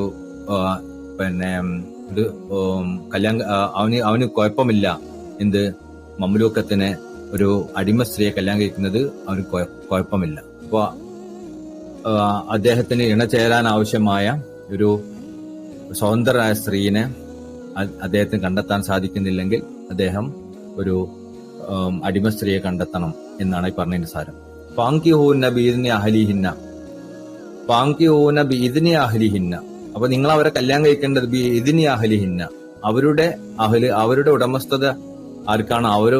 അവരുടെ സമ്മതത്തോടു കൂടിയാണ്. അപ്പൊ വേറൊരാളുടെ ഉടമസ്ഥതയിലുള്ള ഒരു അടിമ സ്ത്രീയെ നമ്മൾ കല്യാണം കഴിക്കണമെന്നുണ്ടെങ്കിൽ ആ ഉടമസ്ഥന്റെ സമ്മതം ഉണ്ടാവണം. ആ ഉടമസ്ഥൻ, ഈ മുഫസ്സിരീങ്ങൾ പറയുന്നുണ്ട്, ആ ഉടമസ്ഥൻ ഒരു പെണ്ണാണെങ്കിൽ ആ പെണ്ണിന്റെ വീട്ടിലെ കാരണവരായ ഒരു പുരുഷൻ ഉണ്ടാവില്ല. ആ പുരുഷന്റെ അനുവാദം വേണം. അല്ലാതെ നമുക്ക് ആ പെണ്ണിനെ ആ ഒരു അടിമ സ്ത്രീയെ കല്യാണം കഴിക്കാൻ പറ്റില്ല. പക്ഷെ ഇതിനൊക്കെ ഒരുപാട് ആത്മീയമായ മാനകളുണ്ട്. അതിലേക്ക് ലാസ്റ്റ് വരും. ഞാൻ ഇതിന്റെ ഒരു ലാഹിറ അർത്ഥങ്ങളും ഷെയ്ഖ് ഇബ്രാഹിം നിയാസ് റളിയല്ലാഹു അൻഹു തങ്ങൾ ഇതിനെ വിശദീകരിച്ചാണ് പറയുന്നത്. ഇബ്രാഹിം നിയാസ് തങ്ങൾ തന്നെ ഇതിന്റെ ആത്മീയമായ മാനയിലേക്കൊക്കെ ലാസ്റ്റ് വരുന്നുണ്ട്. നമ്മളതിന്റെ ബാഹ്യമായ അർത്ഥത്തിലേക്കാണ് ഇപ്പം പോകുന്നത്. ആതൂഹുന്ന ഉജൂർഹുന്ന, നിങ്ങൾ അവർക്ക് നൽകണം. ഉജൂറഹുന്ന, അവരുടെ വിവാഹ മൂല്യത്തിന് നൽകണം. ഈ അടിമ സ്ത്രീകളാണെങ്കിലും അവർക്ക് വിവാഹ മൂല്യമുണ്ട്, അത് നിങ്ങൾ നൽകണം. അവരുടെ എന്താ വിവാഹ മൂല്യം എന്ന് പറയുന്നത്? മഹൂറഹുന്ന, അവർക്കുള്ള മഹറുകളാണ്. അവർക്ക് മഹർ നിങ്ങൾ നൽകണം. അപ്പൊ ഈ മഹറും അവർക്കുള്ളതാണോ എന്നുള്ളൊരു ഇമാമിങ്ങൾ ചർച്ച ചെയ്യുന്നുണ്ട്. ഇത് അവർക്കുള്ളതാണോ? അല്ല, അത് അവർക്കുള്ളതല്ല, അവരുടെ ഉടമസ്ഥന്മാർക്കുള്ളതാണെന്നാണ് പ്രബല അഭിപ്രായം. കാരണം അവരുടെ സ്വത്തുക്കളെ ഉടമസ്ഥപ്പെടുത്തുന്നതാണല്ലോ അവരുടെ ഉടമസ്ഥന്മാർ. അപ്പൊ അവർക്ക് നൽകേണ്ട മഹർ എന്താണ്? ബിൽ മഅറൂഫ്, അറിയപ്പെട്ട രൂപത്തിലുള്ള മഹറാണ് കൊടുക്കേണ്ടത്. അപ്പൊ അറിയപ്പെട്ടത് എന്ന് പറഞ്ഞതിന് ഉലമാക്കൾ ചർച്ച ചെയ്യുന്നത് എന്താണ്? ഈ അറിയപ്പെട്ടത് എന്ന് പറഞ്ഞാല് ആ നാട്ടില് അടിമ സ്ത്രീകൾക്ക് സാധാരണ കൊടുക്കാറുള്ളത് എങ്ങനെയാണോ അത് എന്നാണ് ഒരു അഭിപ്രായം. എല്ലാം സാധാരണ അവരുടെ ഉടമ സാധാരണ അടിമ സ്ത്രീകൾ അങ്ങനെ വിവാഹം ചെയ്ത് കൊടുക്കുമ്പോൾ എന്താണോ കൊടുക്കാറുള്ളത്, വാങ്ങാറുള്ളത്, അതാണ് ആ മാറൂഫ് കൊണ്ട് ഉദ്ദേശിക്കുന്നത് മറ്റൊരു അഭിപ്രായം. എന്നിരുന്നാലും മാറൂഫ് ഇവിടെ അറിയപ്പെട്ട രൂപത്തിലുള്ള ഒരു മഹർ നിങ്ങൾ അവർ കൊടുക്കണം. അപ്പോൾ സാധാരണ ഒരു സ്വതന്ത്രരായ സ്ത്രീയെയാണ് കല്യാണം കഴിക്കുന്നതെങ്കിൽ അവരിൽ നിന്ന് അവര് ചോദിക്കുന്ന മഹർ എന്ന് പറഞ്ഞാൽ അവർ ചോദിക്കുന്ന രൂപത്തിലാണ്. അതിന് നമുക്ക് റെസ്ട്രിക്ഷൻ വെച്ചിട്ടില്ല. അതുകൊണ്ടല്ലേ ബഹുമാനപ്പെട്ട ഉമർ റളിയല്ലാഹു അൻഹു തങ്ങളുടെ കാലഘട്ടത്തിൽ പെണ്ണുങ്ങൾ ഒരുപാട് മഹർ ചോദിക്കുന്ന ഒരു അവസ്ഥ വന്നു. ആണുങ്ങൾക്ക് താങ്ങാൻ പറ്റുന്നില്ല. അപ്പോൾ ഉമർ റളിയല്ലാഹു അൻഹു പറഞ്ഞു, ഈ പെണ്ണുങ്ങളെ നിങ്ങൾ എന്ത് ചെയ്യണം, മഹർ ചോദിക്കുന്നത് കുറച്ച് കുറയ്ക്കണം. ആളുകൾ കല്യാണം കഴിക്കാൻ പറ്റാത്ത അവസ്ഥയാണ്, മഹർ ചോദിക്കുന്നത് കുറയ്ക്കണം എന്ന് പറഞ്ഞു. അപ്പം സഹാബി വനിതകളായ സ്ത്രീകൾ എണീറ്റുന്നിട്ട് പറഞ്ഞു, അള്ളാഹുവിന്റെ റസൂൽ സല്ലല്ലാഹു അലൈഹി വസല്ലം തങ്ങളും അനുവദിച്ച ഒന്നിനെ പരിമിതപ്പെടുത്താൻ നിങ്ങൾ ആരാണ് എന്ന് ചോദിച്ചു. ഔക്കമാക്കാൻ ഹദീസ് എങ്ങനെയാണ് കറക്റ്റ് അതുപോലെ. അതേപോലെ സ്വതന്ത്രരായ സ്ത്രീകൾക്ക് അള്ളാഹു അവന്റെ റസൂൽ സല്ലല്ലാഹു അലൈഹി വസല്ലം അവർക്ക് ഇഷ്ടം പോലെ മഹർ ചോദിക്കാൻ അനുവാദം കൊടുത്തു. എന്തും ചോദിക്കാം, എന്നാലും അവർക്കൊരു മാന്യമായ മഹർ ചോദിക്കുന്നതാണ് അവരിൽ നല്ലതെന്ന് മാത്രം. അതേസമയം അടിമ സ്ത്രീകളുടെ വിഷയത്തിൽ മഅറൂഫായ ഒരു മഹറാണ് അവർക്ക് കൊടുക്കേണ്ടത്. അറിയപ്പെട്ട അവർക്ക് ഇത്ര ചോദിക്കാൻ പറ്റുന്ന ഒരു അവസ്ഥ അവർക്കില്ല. അടിമ സ്ത്രീ വിവാഹം കഴിഞ്ഞാലും ഉടമന്റെ കീഴിൽ തന്നെയാണ്. പക്ഷെ ഉടമക്ക് ഈ നിക്കാഹുമായി ബന്ധപ്പെട്ട അവകാശം അവളുടെ മുകളിൽ ഉണ്ടാവില്ല എന്ന് മാത്രം. അവർക്ക് വിൽപ്പന നടത്താം, അതുപോലെ അവരെ വീട്ടിൽ ജോലികൾ ചെയ്യിപ്പിക്കാം, അങ്ങനത്തെ കാര്യങ്ങളൊക്കെ ചെയ്യാം. പിന്നെ ഇവരെ മഅറൂഫ് എന്ന് പറഞ്ഞിട്ട് ഷെയ്ഖ് ഇബ്രാഹിം നിയാസ് തങ്ങൾ വിശദീകരിക്കുകയാണ്. പിന്നെ ഗൈറ മത്ലിൻ ഔ നഖ്സിൻ, എന്താണ് ഇവിടെ ഈ കൊടുക്കേണ്ട മഹർ ഒന്നും സാധാരണ എങ്ങനെയാണ് കൊടുക്കുന്നത്, കൊടുക്കുന്നത് വൈകിപ്പിക്കാതെയും നഖ്സിൻ അത് കുറയ്ക്കാതെ ആയിരിക്കണം. ഉണ്ടോ ചിലർ മഹർ കൊടുക്കാൻ പിന്നെ തരാന്ന് കുറെ കാലം കഴിഞ്ഞിട്ടേക്ക് മഹർ കൊടുക്കുക, അങ്ങനെ ചെയ്യാൻ പാടില്ല. അതുപോലെ തന്നെ കുറയ്ക്കാനും പാടില്ല, അതിനുള്ള കുറവും ഉണ്ടാവില്ല. അപ്പൊ മഅറൂഫ് ആയത് എന്താണോ അത് ആ സമയത്ത് തന്നെ കൊടുക്കുകയും വേണം, അത് അതേ അളവിലും കൊടുക്കണം. മുഹ്സനാത്ത്, ഇവിടെ മുഹ്സനാത്ത് എന്ന് പറയുമ്പോൾ ഇവിടെ ആ പെണ്ണിന്റെ ഒരു ചാരിത്രത്തെ കുറിച്ചാണ് പറയുന്നത്. ആ ഒരു അടിമസ്ത്രീ നമ്മൾ വിവാഹം കഴിക്കണം എന്ന് പറഞ്ഞില്ല, ആ വിവാഹം കഴിക്കേണ്ട അടിമസ്ത്രീ എന്തായിരിക്കണം, മുഹ്സനാത്തായിരിക്കണം. വൈറ മുസാഫിഹാത്ത്, വൈറ മുസാഫിഹാത്ത് എന്നാല് മ്ലേച്ഛമായ കാര്യങ്ങൾ ഏർപ്പെടാത്ത ആളായിരിക്കണം. വ്യഭിചാരിയായ ഒരു അടിമസ്ത്രീ ആവരുത്, വ്യഭിചാരി അല്ലാത്ത അടിമസ്ത്രീ ആയിരിക്കണം. ജാനിയത്തും ജഹറ, ബാഹ്യമായ ഇവിടെ വ്യഭിചാരം ചെയ്യുന്ന ഒരു പെണ്ണാവരുത്. വലാ മുത്തഹിദാത്തി അഹദാൻ, അതുപോലെ തന്നെ അവര് രഹസ്യ വേഴ്ചക്കാരെ തിരഞ്ഞെടുക്കുന്നവരും ആവരുത്. ഇവിടെ മുത്തഹിദാത്ത് അഹദാൻ എന്ന് പറഞ്ഞ ഇവിടെ ഇതെന്താ ഇതിന്റെ തമ്മിൽ വ്യത്യാസം എന്ന് ഉലമാക്കൾ ചർച്ച ചെയ്യുന്നത്. എന്താണ് ഇവിടെ ഇങ്ങനൊക്കെ പറയാൻ കാരണം? വൈറ മുസാഫിഹാത്ത് വലാ മുത്തഹിദാത്ത് അഹദാൻ, രണ്ട് കാര്യങ്ങൾ ഇതിലുണ്ട് എന്നാണ്. അത് അടിമ സ്ത്രീകളെ കാലത്ത് അടിമ സ്ത്രീകൾ അവരെ മറ്റൊരാൾക്ക് അവർക്ക് പൈസ കൊടുത്തിട്ട് അവര് മോശം പ്രവർത്തനങ്ങൾക്ക് വ്യഭിചാരത്തിന് ഇടപെടുന്ന ഒരു രീതിയുണ്ട്. പൈസ അങ്ങോട്ട് കൊടുക്കുക, പൈസ വാങ്ങിയിട്ട് ചെയ്യുന്ന പരിപാടി, അതാണ് മുസാഫിഹാത്ത് എന്ന് പറയുന്നത്. പൈസ വാങ്ങി ചെയ്യുന്ന വ്യഭിചാരം. അപ്പോ ജാഹിലിയ കാലത്ത് പൈസ വാങ്ങിച്ച് ചെയ്യുന്ന വ്യഭിചാരം മാത്രമായിരുന്നു മോശപ്പെട്ട കാര്യമായിട്ട് ആൾക്കാർ കണ്ടിട്ടുണ്ടായിരുന്നത്. എന്നാല് എന്തുണ്ട്, ഒരാ മുത്തഹിദാത്ത് അഹദാൻ എന്ന സംഭവമുണ്ട്. അഹില്ലാഹ് എന്ന് പറഞ്ഞു കഴിഞ്ഞാൽ അവരിഷ്ടപ്പെട്ട കാമുകന്മാര്, യസ്നൂന ബിഹിന്ന സിറൻ, അവര് രഹസ്യമായിട്ടായിരിക്കും അവരോട് വ്യഭിചാരം ചെയ്യുന്നുണ്ടാവുക. പക്ഷെ എന്തുണ്ടാവില്ല, അവര് പൈസ ഒന്നും വാങ്ങൂല. അപ്പോ വലാ മുത്തഹിദാത്ത് അഹദാൻ, അവര് അങ്ങനത്തെ കാമുകന്മാരെയും സ്വീകരിക്കരുത്. അപ്പൊ അഹദാൻ എന്ന് പറഞ്ഞാൽ ഇവിടെ ഒരു കാമുകൻ എന്നുള്ളതല്ല, അഹദാൻ ഒരുപാട് കാമുകന്മാരുണ്ടാവാം. അപ്പോ ഈ കാമുകന്മാരിൽ നിന്ന് അവർ പൈസ വാങ്ങൂല, മറ്റൊരിടത്തും പൈസ വാങ്ങും. അപ്പൊ ഇതിന് രണ്ട് കാറ്റഗറി ആയിട്ടുള്ള അവസ്ഥകളുണ്ട്. ഒന്ന് പൈസ കൊടുത്ത് വ്യഭിചാരം ചെയ്യാൻ വേണ്ടി മാത്രം ചെയ്യുന്നത്, രണ്ടാമത്തത് അവര് ഇഷ്ടം കൊണ്ട് മറ്റൊരാളെ സ്വീകരിക്കുന്നു, അവരുമായിട്ട് അവര് മോശം ബന്ധങ്ങളിൽ ഏർപ്പെടുന്നു. അങ്ങനെ വലാ മുത്തഹിദാത്തി അഹദാൻ. അപ്പൊ ഈ രണ്ട് വിഭാഗവും ആവരുത് ആ ഒരു അടിമസ്ത്രീ. ഇപ്പൊ അടിമസ്ത്രീനെ ഉടമസ്ഥപ്പെടുത്തുന്നതിന് മുമ്പ്, വിവാഹം കഴിക്കുന്നതിന് മുമ്പ് നമ്മൾ ശ്രദ്ധിക്കേണ്ടത് ആ അടിമസ്ത്രീ ഇങ്ങനെ രണ്ടും ആവരുത്.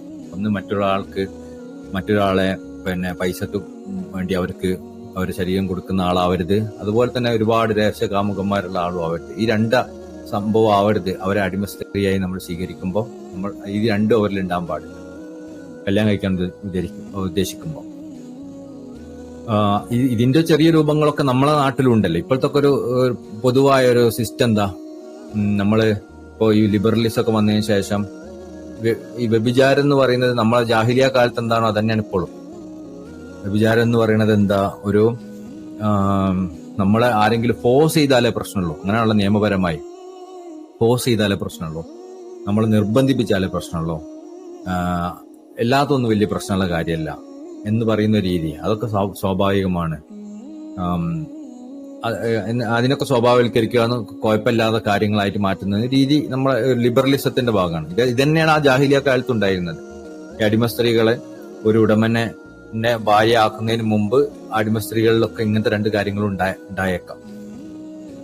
വൈദാസിന്ന, ഇനി അവരെ നമ്മൾ സംരക്ഷിച്ചാൽ, ഇവിടെ സംരക്ഷിച്ചാൽ ഉദ്ദേശിച്ചത് ദുവ്വജ്ന, അവരെ നമ്മൾ കല്യാണം കഴിച്ചാൽ, ഫൈൻ അതൈന ബിഫാഹിഷത്തിൻ, കല്യാണം കഴിച്ചതിന് ശേഷം ഫൈൻ അതൈന ബിഫാഹിഷത്തിൻ, അവർ മോശപ്പെട്ട കാര്യങ്ങൾ ഏർപ്പെട്ടാൽ, അതായത് ഒരു അടിമ സ്ത്രീയെ ഒരാള് വിവാഹം ചെയ്തു, അദ്ദേഹത്തിന്റെ ഭാര്യയാക്കി. അങ്ങനെ ഭാര്യയാക്കിയതിനു ശേഷം ഈ ഒരു ഉടമനല്ലാതെ, ഈ ഭർത്താവിനല്ലാതെ വേറൊരാളെ ആ ഒരു പെണ്ണ് സ്വീകരിച്ചാൽ, ആ ഒരു പെണ്ണ് വേറൊരു പുരുഷനെ ആയിട്ട് മോശബന്ധത്തിൽ ഏർപ്പെട്ടാൽ, അലൈഹിന്ന നിസ്ഫുമാ അലൽ മുഹ്സനാത്ത്, സ്വതന്ത്ര സ്ത്രീകൾക്ക് ഉള്ളതിന്റെ പകുതി ശിക്ഷ, മിനൽ അദാബ്, പകുതി ശിക്ഷ അവർക്ക് ഉണ്ടാവും. അൽ ഹറായിറ അൽ അഖാബിർ ഹറായിൽ അബുക്കാർ ഇദനീന. ഇവിടെ മുഹ്സനാത്ത് എന്നുകൊണ്ട് ഉദ്ദേശിക്കുന്നത് അൽ ഹറായിൽ അബുക്കാറാണ്. അതായത് അബുക്കാർ എന്ന് പറഞ്ഞു കഴിഞ്ഞാൽ കന്യകകളായ സ്വതന്ത്രരായ സ്ത്രീകളാണ്. അങ്ങനെ വിവാഹിതകളായ സ്ത്രീകൾ അങ്ങനെ ചെയ്താലുള്ള ശിക്ഷ വേറൊന്നാണ്, എറിഞ്ഞു കൊല്ലുക എന്നൊക്കെയാണ് പറയുന്നത്. അപ്പൊ എറിഞ്ഞു കൊല്ലുന്നത് നമുക്ക് പൗതിയാക്കാൻ പറ്റില്ലല്ലോ. അപ്പൊ എറിഞ്ഞു കൊല്ലുന്നത് പൗതിയാക്കാൻ പറ്റാത്തത് കൊണ്ടാണ് കന്യകകളായ സ്ത്രീകളാണ് ഇവിടെ ഉദ്ദേശിക്കുന്നത് പറയുന്നത്. അപ്പൊ കന്യകകളായ സ്ത്രീകൾക്ക് കൊടുക്കുന്ന ശിക്ഷ എന്താണ്? 100 അടി ആണ്. പിന്നെ 1 വർഷത്തേക്ക് നാട് കടത്തലുമാണ്. അതിന്റെ പകുതി ഇതാണ് ഈ ശിക്ഷ എന്നൊക്കെ പറഞ്ഞാൽ ഇസ്ലാമിക ഭരണത്തിന്റെ കാലത്താട്ടോ. മാത്രമല്ല ഇസ്ലാമിക ഭരണം നിലനിൽക്കുമ്പോഴും ഈ ശിക്ഷ നടപ്പിലാക്കണമെന്നുണ്ടെങ്കിൽ ആ രൂപത്തിൽ അതിന് കാണുകയും വേണം. ഒരു വ്യഭിചാരം ചെയ്തു നടക്കണമെന്ന് 4 സാക്ഷികൾ ഉണ്ടാവണം. എല്ലാ വ്യഭിചാരത്തിനും ഈ ശിക്ഷ നടപ്പിലാവണമെന്നില്ല.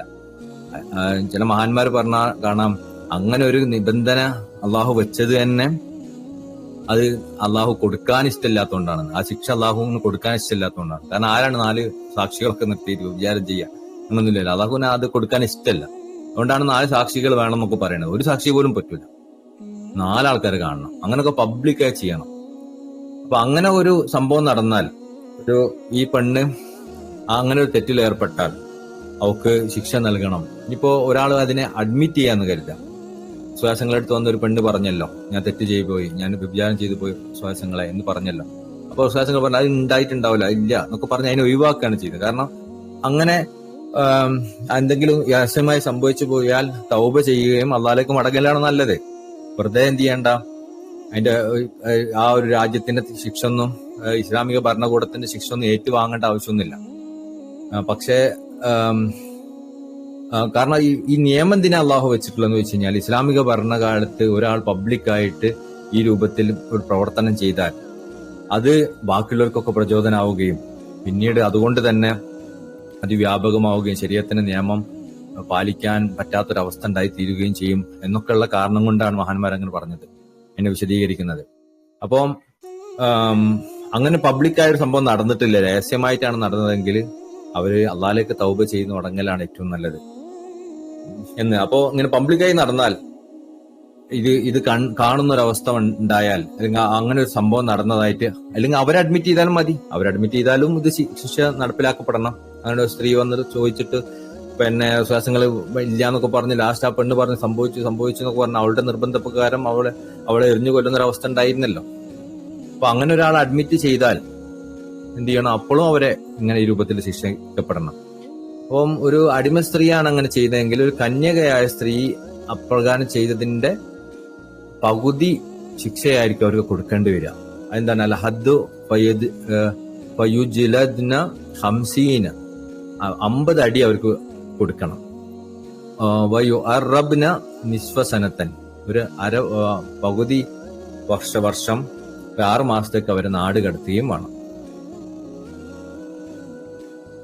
വയുക്കാസു അലേഹിന്നൽ അബീദ്, ഇത് അടിമസ്ത്രീകൾക്ക് മാത്രം ബാധകമല്ല കേട്ടോ, അടിമയായ പുരുഷനും ബാധകമാണ്.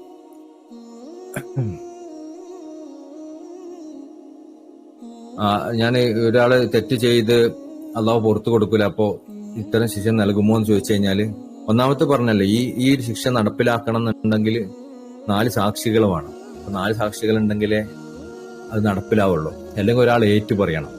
അള്ളാഹു പ്രതീക്ഷിക്കുന്നത് അടിമയിൽ നിന്ന് അടിമ അള്ളാഹിലേക്ക് മടങ്ങുക എന്നുള്ളത് തന്നെയാണ്. അതാണ് തൗബ ചെയ്താൽ മതി, ഒരാളോടും പറയേണ്ട ആവശ്യമൊന്നുമില്ല. ഇനി പബ്ലിക്കായി അങ്ങനെ നടന്നാൽ 4 സാക്ഷികൾ ഉണ്ടായാൽ, അങ്ങനെയാണെങ്കിൽ ഇസ്ലാമിക ഭരണകാലത്താണെങ്കിൽ, ഇസ്ലാമിക ഖിലാഫത്തിന്റെ കീഴിലാണെങ്കിൽ അവർക്ക് അവിടെ ശിക്ഷ നടപ്പിലാക്കപ്പെടണം എന്നാണ് പറഞ്ഞതിന്റെ സാരം. അത് ഇതിന് മാത്രമല്ല, കട്ടാൽ കൈവെട്ടണം എന്നുണ്ടല്ലോ. ഇപ്പോ നമ്മള് നാട്ടിലൊക്കെ കളവ് നടത്തുന്ന ആൾക്കാരില്ലേ, ചെറുതും വലുതുമായ, എന്ത് ചെറുതാണെങ്കിലും വലുതാണെങ്കിലും കളവ് നടത്തിയാൽ കൈവെട്ടണം തന്നെയല്ലേ. അപ്പൊ കൈവെട്ടുന്ന ഒരു അവസ്ഥ വന്നു കഴിഞ്ഞാല് എത്ര പേരുടെ കൈകളുണ്ടാവും ബാക്കി. അവിടെ അത് പബ്ലിക്കായി നടത്തിയാൽ, അങ്ങനെ ഒരു സാമൂഹിക എഫക്റ്റ് അതിനുണ്ടെങ്കിലാണ് പ്രശ്നം കൂടുതൽ. അങ്ങനെ ഇനി ആരും ചെയ്യാതിരിക്കാനും അങ്ങനെ അത് വ്യാപകമാവാതിരിക്കാനുമാണ് അങ്ങനെ നിയമമൊക്കെ വെച്ചിട്ടുള്ളത് ഇസ്ലാമിക ഭരണകാലത്ത്. അതില്ലാത്തത് കൊണ്ടാണ് ഇന്നിപ്പോ നമ്മുടെ നാട്ടിലൊക്കെ കണ്ടില്ലേ ഇതൊക്കെ വ്യാപകമാവുന്നത്. എന്താ, ഇതിനൊന്നും ഒരു ശിക്ഷ ഇല്ലാത്തത് കൊണ്ടും അതൊക്കെ ഒരു നോർമലായ സംഭവമാണ്. ഏതെങ്കിലും ഒരാളെ ശിക്ഷിച്ചാൽ അത് പ്രശ്നം ഉണ്ടാവില്ല. ഇപ്പൊ നമ്മുടെ ഇസ്ലാമിക നിയമപ്രകാരം ഒരാളെ കൊന്നാൽ അയാളെ തിരിച്ചു കൊല്ലണം എന്ന് തന്നെയാണല്ലോ, വധിക്കണം എന്നല്ലേ. അപ്പൊ ഈ വധം നടപ്പിലാക്കണ്ടെങ്കിൽ അധിക പേരും ആരും കൊല്ലൂല. ഇന്നിപ്പോ എന്ത് ചെറിയ വിഷയത്തിന് ആൾക്കാർ അങ്ങോട്ടും കൊണ്ട് കൊലപാതകം നടത്തണം. അതുകൊണ്ടാണ് ഇവിടെ ഇങ്ങനെ ഒരാളെ കൊല്ലുക എന്നുള്ള സംഭവം, തൂക്കിലേറ്റുക എന്ന് പറയുന്നതോ കൊല്ലുക എന്ന് പറഞ്ഞ സാധനം നടക്കുന്നില്ല. അവിടെ ആർക്കും പേടിയില്ല. അതേപോലെ അതായത് ഇസ്ലാമിക ഭരണത്തിൽ മാത്രമേ ഈ ശിക്ഷ നടപ്പിലാക്കേണ്ടതുള്ളൂ. ഇസ്ലാമിക ഭരണം എന്ന് പറഞ്ഞാൽ വെറും ഒരു രാജാവിന്റെ ഭരണത്തിന് ഇസ്ലാമിക ഭരണം എന്ന് പറയുന്നുണ്ടോ, ഖിലാഫത്തിന്റെ കീഴിലായിരിക്കും. ഒരു ഖലീഫന്റെ കീഴിൽ, ഇസ്ലാമിക ഖലീഫന്റെ കീഴിലായിരിക്കും. അവിടെ ശരിയാത്തായിരിക്കണം അതിന്റെ മാറ്റം, അതിന്റെ ഖലീഫയെ ഭാഗമായിരിക്കണം. ഇന്നിപ്പോ ഇസ്ലാമിക ഭരണം എന്ന് പറഞ്ഞാൽ രാജാക്കന്മാർ അവർക്ക് തോന്നിയൊക്കെ ചെയ്യാം, അടിമകൾക്ക് മുകളിൽ എന്തും ചെയ്യുന്ന ഒരവസ്ഥയാണ്.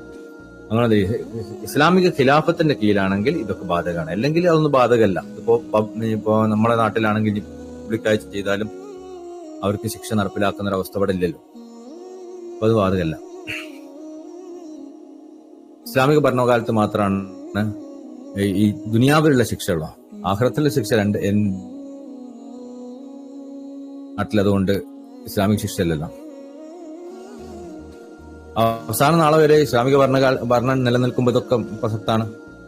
ഇപ്പോ ബഹുമാനപ്പെട്ട ഇമാം മഹദി റളിയല്ലാഹു അൻഹു തങ്ങളൊക്കെ ഇവിടെ ഭരണം സ്ഥാപിക്കുമ്പോൾ അവിടെ ഈ നിയമങ്ങളൊക്കെ ബാധകമാവും.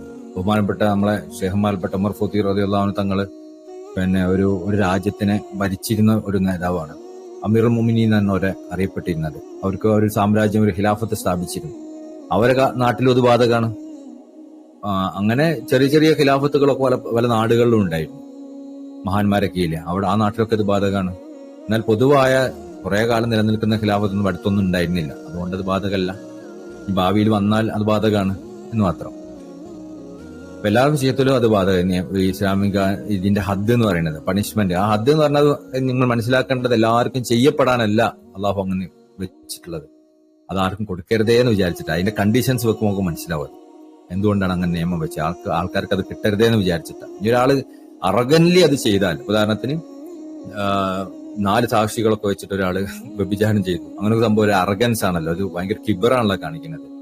എനിക്ക് എന്തായാലും കുഴപ്പമില്ല, തോന്നുന്ന പോലെ ചെയ്തോ എന്നൊക്കെ പറഞ്ഞു. അങ്ങനെ ഒരാളെ പിന്നെ നമ്മള് എറിഞ്ഞു കൊന്നില്ലെങ്കിൽ പിന്നെ എന്താ സംഭവിക്കുക? നാട്ടിൽ അരാജകത്വം ഉണ്ടാവില്ല. അതുപോലെ എല്ലാവരും സാക്ഷ്യം എടുത്ത കളവ് നടത്തും. രഹസ്യമായ ഒരു കളവൊന്നല്ല, ആരും അറിയാത്തൊരു കളവൊന്നല്ല, എല്ലാവരും അറിയ കളവ് നടത്തും. അതും അറഗൻസ് അല്ല, ഒരു എനിക്ക് തോന്നിയ പോലെ ഞാൻ ചെയ്യും, നിങ്ങൾക്ക് നിങ്ങളാരാ ചോദിക്കാന്നുള്ളൊരു സാധനമല്ലേ. അതിനെ നമ്മൾ അനുവദിച്ചു കൊടുത്താൽ നാട്ടിൽ എന്താ സംഭവം ഉണ്ടാവുക? വീണ്ടും അരാജകത്തല്ല ഉണ്ടാവുക.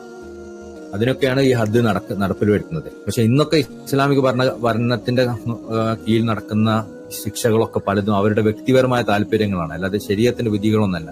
അവർക്ക് തോന്നുന്ന ആൾക്കാർക്ക് എന്തൊക്കെ കുറ്റങ്ങൾ ചാർത്തി കൊടുക്കുക, അതിന്റെ മുകളിൽ അവരൊക്കെ ശിക്ഷിക്കുക. എന്നാൽ ഈ ഭരണാധികാരികൾ അതിനേക്കാളും വലിയ തെറ്റ് ചെയ്യുന്നുണ്ടോ? അവർക്കൊരു കുഴപ്പമില്ല. നിസ്കരിക്കാത്തവന്, അത് നിസ്കാരം കളാക്കുന്നവനൊക്കെ പറഞ്ഞിട്ട് അവർക്കൊക്കെ ശിക്ഷ ഉണ്ടല്ലോ. ആ ശിക്ഷയൊക്കെ നടപ്പിലാക്കുന്ന രാജ്യങ്ങൾ നമ്മുടെ സൗദി പോലത്തെ രാജ്യങ്ങളിലൊക്കെ ഉണ്ടാവും. അതേസമയം അവരുടെ ഭരണാധികാരി എന്താ നിസ്കരിക്കുന്നതന്നെ ഉണ്ടാവില്ല. ചിലപ്പോൾ അവര് ഏറ്റവും മോശപ്പെട്ട രൂപത്തിൽ പ്രവർത്തിക്കുന്നുണ്ടാവും. അതൊന്നും നമ്മൾ ഈ ഖിലാഫത്തിന് കൂടുതൽ പറയാൻ പറ്റില്ല. ഫലം ഇഹ്സാനു ഷർത്തുൻ വുജൂബിൽ ഹദ്ദി ബൽ ഇഫാദത്തു അന്നഹു ലാ റജ്മ അലൈഹിന്ന അസ്ലൻ. ഇവിടെ കല്യാണം നടക്കല് ഇഹ്സാൻ എന്ന് പറഞ്ഞാൽ ഇവിടെ കല്യാണം കഴിക്കാന്നുള്ള ഒരു അവസ്ഥയിലാണ് ഇഹ്സാൻ പ്രയോഗിക്കപ്പെട്ടത്. അപ്പോൾ ഇവിടെ കല്യാണം കഴിക്കൽ ഷർത്തൊന്നല്ല ഈ ഹദ് നടപ്പിലാക്കാൻ. പക്ഷെ എന്തുകൊണ്ടാണ് ഇവിടെ അത് പറഞ്ഞതെന്ന് ചോദിച്ചു കഴിഞ്ഞാല് ഇവിടെ റജ്മില്ല, റജ്മ് തന്നെ എറിഞ്ഞു കൊല്ലുക എന്നുള്ള സംഭവം ഇവിടെ ഇല്ല എന്ന് പറയാൻ വേണ്ടിയിട്ടാണ്. അപ്പോൾ ഒരു കന്യകയായ സ്ത്രീക്കുള്ളതിന്റെ പൗതി അവിടെ ഉള്ളൂ എന്ന് പറയാൻ കാരണം, ഒരു അടിമ സ്ത്രീ കല്യാണം കഴിച്ചതിന് ശേഷം വ്യഭിചാരം ചെയ്താൽ അവർക്കുള്ള ശിക്ഷ സാധാരണ മറ്റു ആളുകൾക്കുള്ള ശിക്ഷ പോലെയല്ല. അപ്പോൾ നമ്മൾ ഈ അടിമ സ്ത്രീകളെയും സ്വതന്ത്ര ആളുകളെയും പരിശോധിക്കുമ്പോൾ പലപ്പോഴും നമ്മൾ അതിന്റെ പ്രിവിലേജുകളാണ് പരിശോധിക്കുക. പ്രിവിലേജ് അവർക്ക് അതുകൊണ്ട് കിട്ടുന്ന ഗുണങ്ങൾ, അതിനെ കൊണ്ട് കിട്ടുന്ന മഹത്വങ്ങൾ. പക്ഷെ അതിനെ കൊണ്ട് കിട്ടുന്ന ഒഴിവുകൾ നമ്മൾ നോക്കൂല. ഉദാഹരണത്തിന് സ്വതന്ത്രരായ സ്ത്രീകൾക്ക് മഹത്വമുണ്ട്, അവർക്ക് വലിയ മഹർ ചോദിക്കാം, അവർക്ക് ഒരുപാട് ചെലവിന് പൈസ ചോദിക്കുക ഒക്കെ ചെയ്യാം.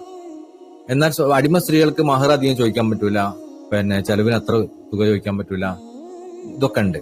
എന്നാൽ അതിന്റെ മറുഭാഗമുണ്ട്.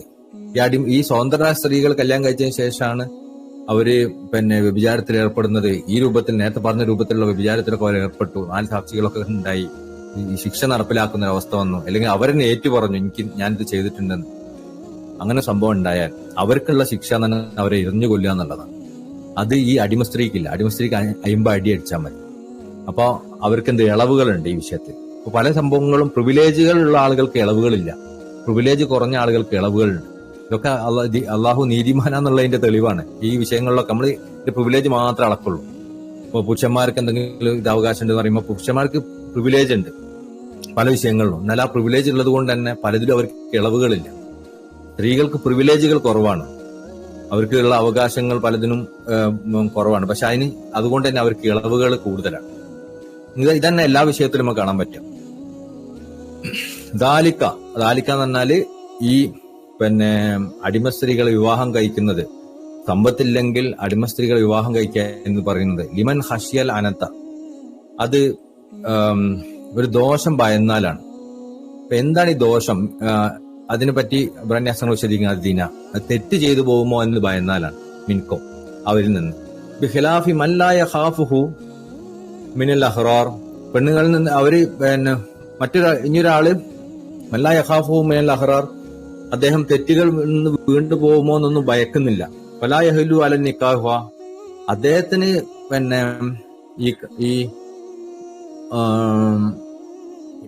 ഈ അടിമ സ്ത്രീകളെ കല്യാണം കഴിക്കുന്നത് ഹലാലല്ല. അപ്പൊ കഥ മനിസ്തതാ തൗലൻ ഖുറത്തൻ, അല്ലെങ്കിൽ ഒരു സ്വതന്ത്രരായ സ്ത്രീനെ കല്യാണം കഴിക്കാൻ ആവശ്യമായ സ്വത്തും അദ്ദേഹത്തിനുണ്ട്. അങ്ങനെയാണെങ്കിൽ അടിമ സ്ത്രീനെ കല്യാണം കഴിക്കാൻ അദ്ദേഹത്തിന് അനുവദനീയല്ല. അലൈഹി ഷാഫി, ഇതാണ് ഷാഫി ഇമാമിന്റെ മദ്ഹബ്. അപ്പൊ ഈ അനത്ത് എന്ന് പറയുന്നതിന് ഇപ്പൊ ലിമൻ ഹഷിയൽ അനത്ത എന്ന് പറഞ്ഞല്ലോ, അവർ ഭയന്നാൽ. അപ്പൊ ഈ ഭയം എന്തിന്റെയാണെന്ന് ഇവിടെ ജിന എന്ന് പറഞ്ഞു. ഇവിടെ ഇമാമിങ്ങള് മുഫസ്സിരിങ്ങൾ അതിന് വ്യത്യസ്ത വീക്ഷണങ്ങൾ കൊടുക്കുന്നുണ്ട്. ഒന്നാമത്തത് അനത്ത് എന്ന് പറയുന്നതുകൊണ്ട് ഉദ്ദേശിക്കുന്നത് വ്യഭിചാരം ചെയ്തു പോയാൽ എന്താ സംഭവിക്കുക? അവര് ഇസ്ലാമിക ഭരണകാലത്താണെങ്കിൽ അതിന് സാക്ഷികളൊക്കെ ഉണ്ടെങ്കിൽ അവർക്ക് എന്ത് ചെയ്യണം? അതിനുള്ള ഇസ്ലാമിക ഭരണകൂടത്തുള്ള ശിക്ഷ നടപ്പിലാക്കേണ്ടി വരും. അതുപോലെ പരലോകത്ത് ആണെങ്കിൽ അതിന് വേറെ ശിക്ഷകൾ അതും ഉണ്ടാവും. അപ്പൊ ആ ഒരു ഭയമാണിത്. അങ്ങനെ ഭയം ഉണ്ടായാൽ, അല്ലെങ്കിൽ അനത്ത് എന്ന് പറഞ്ഞാല് മറ്റൊരു സംഭവം കൂടി റാജിമാമ ഒരു തഫ്സീറിൽ പറയുന്നുണ്ട്. ശക്തമായ ലൈംഗിക താല്പര്യം ചിലപ്പോൾ രൂക്ഷമായ ശാരീരിക അസ്വസ്ഥതകളിലേക്ക് നയിച്ചേക്കാം. ഇത് റാജിമാമിന്റെ തഫ്സീറിൽ പറയുന്നതാണ്. അപ്പൊ ഒരാൾക്ക് ശക്തമായ എല്ലാ പുരുഷന്മാരും എല്ലാ സ്ത്രീകളും ഒരുപോലെ അല്ല. ഇതെല്ലാരും ഒരേ അച്ചിൽ വാർത്തതല്ല അല്ലാഹു. നമുക്ക് ഫീലിംഗ് ഇല്ല, അതുകൊണ്ട് എല്ലാവർക്കും ഫീലിംഗ് ഉണ്ടാവില്ല, അങ്ങനെ നമ്മൾ കരുതരുത്. ചിലർക്ക് ശക്തമായ ലൈംഗിക താല്പര്യം ഉണ്ടാവും. അതുകൊണ്ട് തന്നെ ആ ലൈംഗിക താല്പര്യത്തിന് പറ്റുന്ന രൂപത്തിലുള്ള അനുവദനീയമായ സംവിധാനങ്ങൾ ഇവിടെ ഇല്ലെങ്കിൽ അത് അവരെ ശാരീരികമായ അസ്വസ്ഥതകളിലേക്ക് നയിച്ചേക്കാം.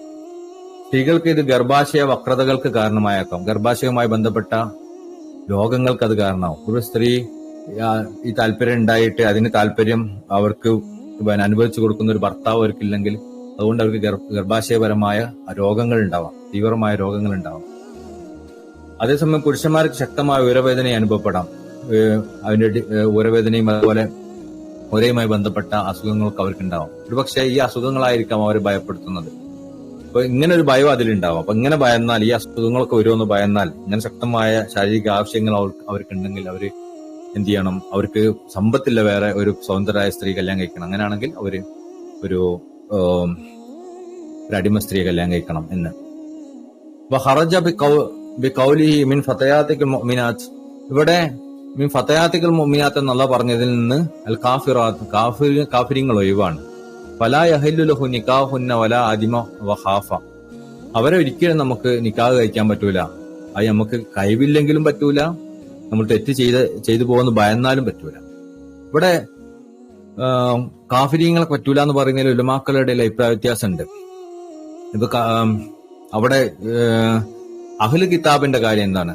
സ്വതന്ത്രരായ സ്ത്രീകളാണെങ്കിൽ അഹ്ലു കിതാബിനും കല്യാണം കഴിക്കാം. അതായത് ജൂതന്മാരും ക്രിസ്ത്യാനികളുമായിട്ടുള്ള അവരുടെ പൊതുപരമ്പരങ്ങളൊക്കെ ക്രിസ്ത്യാനികളാണ്, പഴയ കാലത്തെ ക്രിസ്ത്യാനികളാണ് എന്ന് തോന്നിയ അനുഭവം എന്ന് നമുക്ക് ഉറപ്പാണെങ്കിൽ അവരെ നമ്മൾ കല്യാണം കഴിക്കാം, സ്വതന്ത്രരായ സ്ത്രീകളാണെങ്കിൽ.